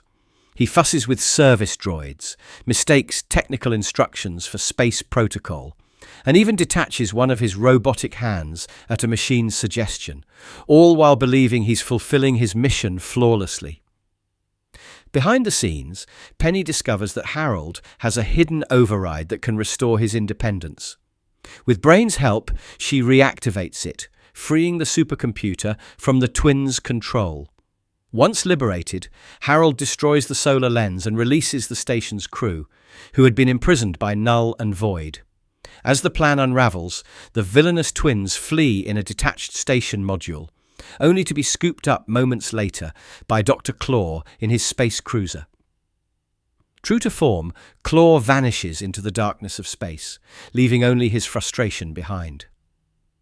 In the end, Earth is safe once again, not through Gadget's blundering efforts, but thanks to Penny, Brain and Harold. Set the control for the bomb candles. You forgot something. Episode 14, Crash Course in Crime. Gadget is happily polishing his prized Gadgetmobile when his eager new sidekick, Corporal Capeman, arrives. Gadget, seeing himself as the perfect mentor, promises to teach the rookie everything about crime fighting in one whirlwind lesson. Their training session is quickly cut short when Chief Quimby delivers urgent news. Dr. Claw is planning a spree of 8 crimes to celebrate Mad's 8th anniversary. With little time to waste, Gadget and Capeman set out across Metro City. Soon, Mad agents strike at a string of targets, each crime scene marked with a lit candle, a theatrical calling card announcing the anniversary theme. True to form, Gadget fails to notice the connection. Instead, he blames the incidents on random coincidences, gets distracted by his own malfunctioning gadgets, and treats every twist as part of his training program for Capeman. The rookie follows along, taking notes from Gadget's questionable methods while trying to keep pace with the chaos. Meanwhile, Penny and Brain conduct their own investigation. Penny observes the mysterious candles and quickly realizes they are not decorations but deliberate markers. With Brain's help, she pieces together the larger plan and calculates where the next strike will occur. Determined to stop it, they quietly maneuver into place, ensuring Gadget and Capeman stumble right into the heart of the action. At the climax, Mad agents attempt another robbery, only for their scheme to collapse spectacularly. Gadget's clumsy interventions, guided subtly by Penny's planning, create enough confusion for the criminals to be caught. Chief Quimby arrives in time to see Gadget and Capeman standing triumphantly over the foiled crime, offering them full credit. Wow!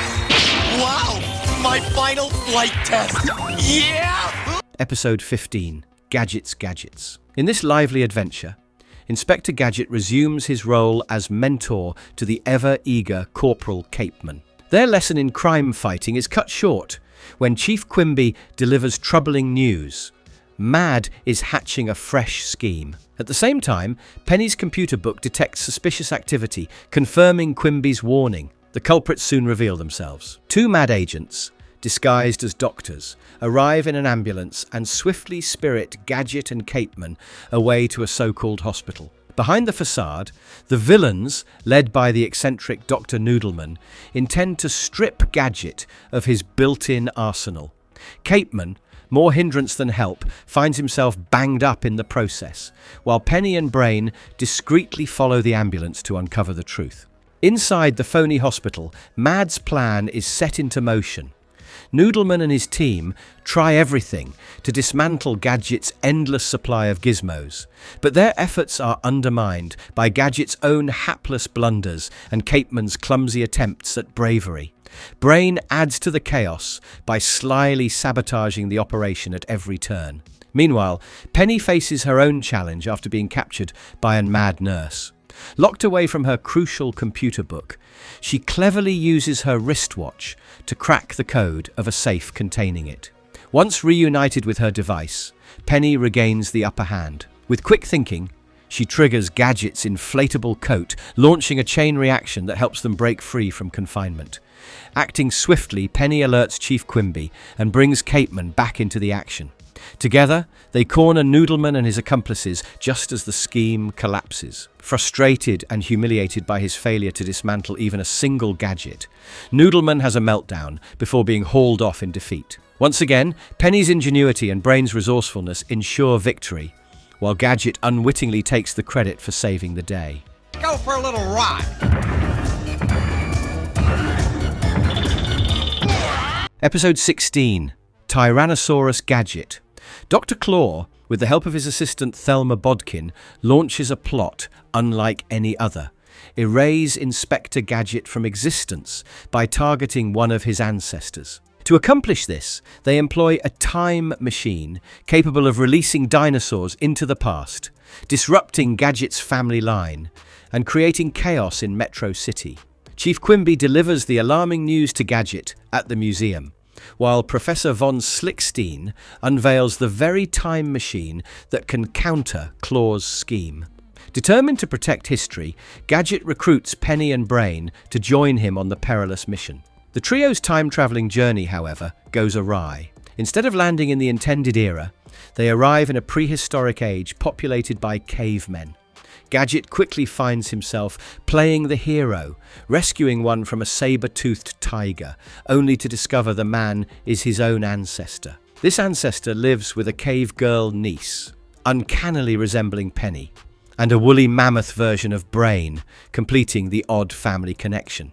Meanwhile, Thelma and two mad agents capture 3 brontosaurs, plotting to use them against Gadget. When the villains unleash the massive creatures, Gadget and his newfound prehistoric allies narrowly avoid disaster through teamwork and quick improvisation. A tender moment emerges when Gadget befriends a baby mammoth with shared fruit, sparking a charge that scatters the brontosaurs and wrecks the villains' time machine, leaving everyone stranded. Resourceful as ever, Penny and her cave girl counterpart repair the machine and guide the dinosaurs back to their proper era. Before departing, Brain receives a treasured bone, Penny a handmade necklace, and Gadget a slobbery kiss from the grateful mammoth. In the final twist, Thelma and her agents resurface, only to be snatched up by Gadget's extended arms. Everyone is transported back to Metro City, where the time machine returns to the museum. Quimby commends Gadget, and the villains are led away in defeat. Thanks! Let me return the favor! Episode 17, Gadget's Roma. The trio is sent on an unusual mission, travel back to ancient Rome to stop Dr. Claw's agent, Thelma Bodkin. Her goal is to decipher a hidden treasure map embedded within a mosaic at the Roman Forum, a discovery that could alter history in Mad's favour.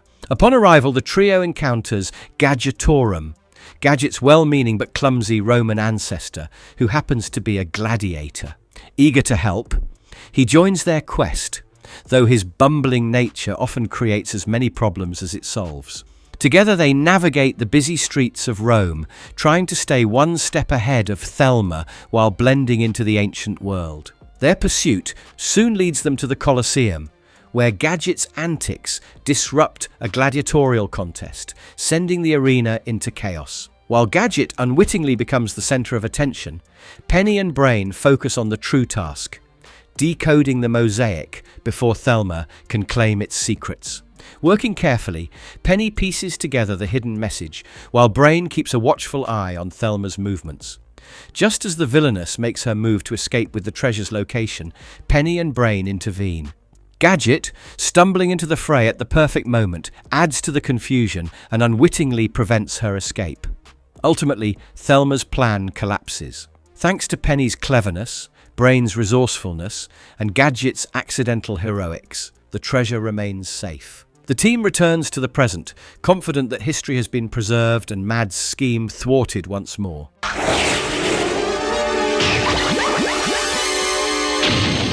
Episode 18, Gadget's Clean Sweep.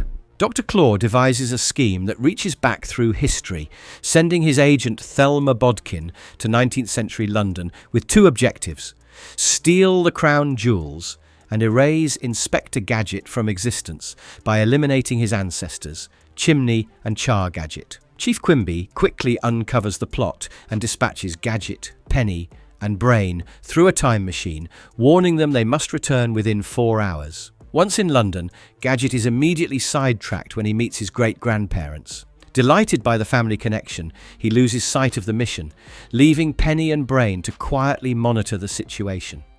Meanwhile, Bodkin recruits 2 local criminals to handle the Gadgets while she advances on the Tower of London. Penny, realizing Bodkin's plan, is captured and imprisoned in the dungeon. True to form, she uses her ingenuity to escape and manages to swap the crown jewels with a convincing replica, ensuring the originals remain safe. On the city's rooftops, Gadget, Chimney and Char are ambushed by Bodkin's hired thugs. With a chaotic mix of Gadget's malfunctioning gadgets and Brain's quick thinking, the attackers are defeated. Penny rejoins the group as the countdown to the time machine's departure ticks away, and together they race back, narrowly returning to the present before the portal closes. Thelma also reappears in the present, presenting what she believes are the stolen crown jewels. To her dismay, Dr. Claw discovers they are fakes. Well, even if it's only a petty thief, it's my duty as a police. Episode 19, Gadget meets the clan. Exasperated by the repeated failures of his mad operatives, Claw turns to an unlikely ally, the great-godfather, a retired Sicilian mob boss whose reputation for cunning strategy and merciless efficiency still lingers. Though confined to a wheelchair, the aging Don commands respect, and he summons his 4 sons, each with their own specialty, to eliminate Inspector Gadget once and for all. Completely unaware of the danger closing in, Gadget continues his daily adventures with Penny and Brain at his side. Meanwhile, the mob family lays out an elaborate sequence of traps designed to catch him off guard. Their first attempt comes during a fishing trip, where Gadget is meant to be lured into the water and drowned. Instead, his clumsy handling of his gadgets backfires on the would-be assassins, destroying the trap and leaving Gadget none the wiser. Undeterred, the mob stages their next strike at a restaurant. Gadget is served a rigged meal intended to spell his doom, but a series of gadget malfunctions turns the situation upside down. In the confusion, the plan collapses yet again, leaving the mob frustrated and increasingly desperate. The final confrontation unfolds at a bustling construction site, where the great-godfather and his sons attempt one last, carefully orchestrated ambush. But true to form, Gadget's oblivious blunders spark complete chaos, toppling the mob's strategy and ultimately leading to their capture. Episode 20, Gadget and Old Lace. Determined to finally rid himself of Inspector Gadget, Dr. Claw turns to his old mentor, the criminal strategist Les Renowned. Renowned enlists 2 retired operatives, Sadie and Viola, who disguise themselves as sweet elderly ladies and claim to be devoted members of Gadget's fan club. Their mission is simple: lure Gadget into a trap under the guise of hospitality. Gadget, joined by Penny and Brain, accepts their invitation for tea. At the front door, however, Brain senses trouble and manages to prevent Gadget from stepping into a carefully rigged trap. Inside, Sadie and Viola serve tea laced with deadly ingredients, but Brain intervenes once again, discreetly saving Gadget without raising suspicion. Even then, the women escalate their plan by inviting Gadget on a picnic. There, they sabotage their car in hopes of causing an accident. Yet Brain's quick thinking and timely actions keep Gadget unharmed, while Gadget himself remains blissfully oblivious to the danger around him. Later, during a seemingly innocent game of blind man's bluff, the situation grows perilous when Gadget stumbles off a cliff, only to be rescued at the last second by his loyal canine companion. Meanwhile, Penny investigates the women's home and uncovers a cache of hidden weapons, confirming her suspicion that they are mad agents working under Dr. Claw's order. She alerts Gadget just as the villains attempt another move. In the resulting chaos, their cover is blown, and Chief Quimby arrives to place Sadie and Viola under arrest. Once again, Gadget's survival owes more to Penny's resourcefulness and Brain's loyalty than to his own efforts, though he remains convinced of his success.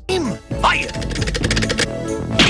Episode 21, Gadget and the Red Rose. In the climactic finale of the original Inspector Gadget series, Dr. Claw hatches a dangerous plan to finally eliminate Gadget by resurrecting a notorious weapon from the past. The Red Rose, a Tommy gun once wielded by Spuds Malone, a notorious gangster of the Depression era. Now retired and working as a chef at the old bad guys and gals retirement home, Spuds is persuaded to return to crime by Claw's old mentor, less renowned. Alongside his loyal accomplices, Tater and Knuckles, Spuds sets out to locate the Red Rose and use it against Gadget. Meanwhile, Gadget and Corporal Capeman are testing their newest invention, the Gadzooka, a bazooka that fires corrosive sour cream. Chief Quimby assigns them to track down Spuds and prevent the Red Rose from being unleashed.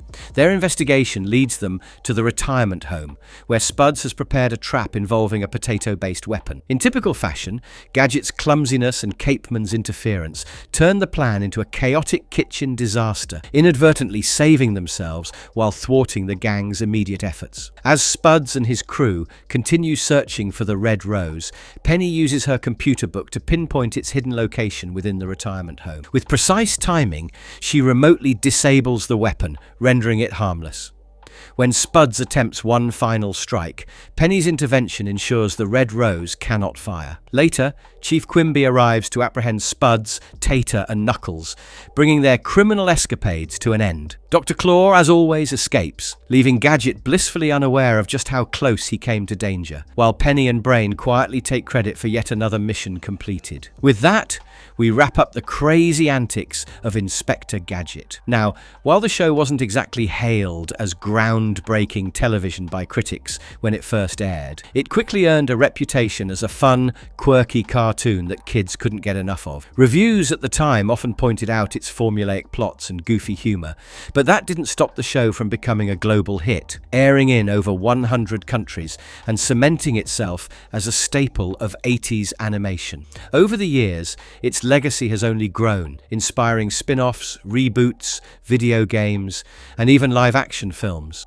More importantly, it carved out a unique space in pop culture, even to people who weren't around for the original run. So, even if the critics called it silly, fans called it unforgettable. And judging by the fact that new generations are still discovering the bumbling detective and his gadget-filled adventures, it's safe to say Inspector Gadget's legacy is here to stay. For me, that's the real magic of Inspector Gadget. It doesn't just entertain, it brings back a wave of nostalgia every single time. If you liked the video, please subscribe to our channel for many more of this cartoon awesomeness.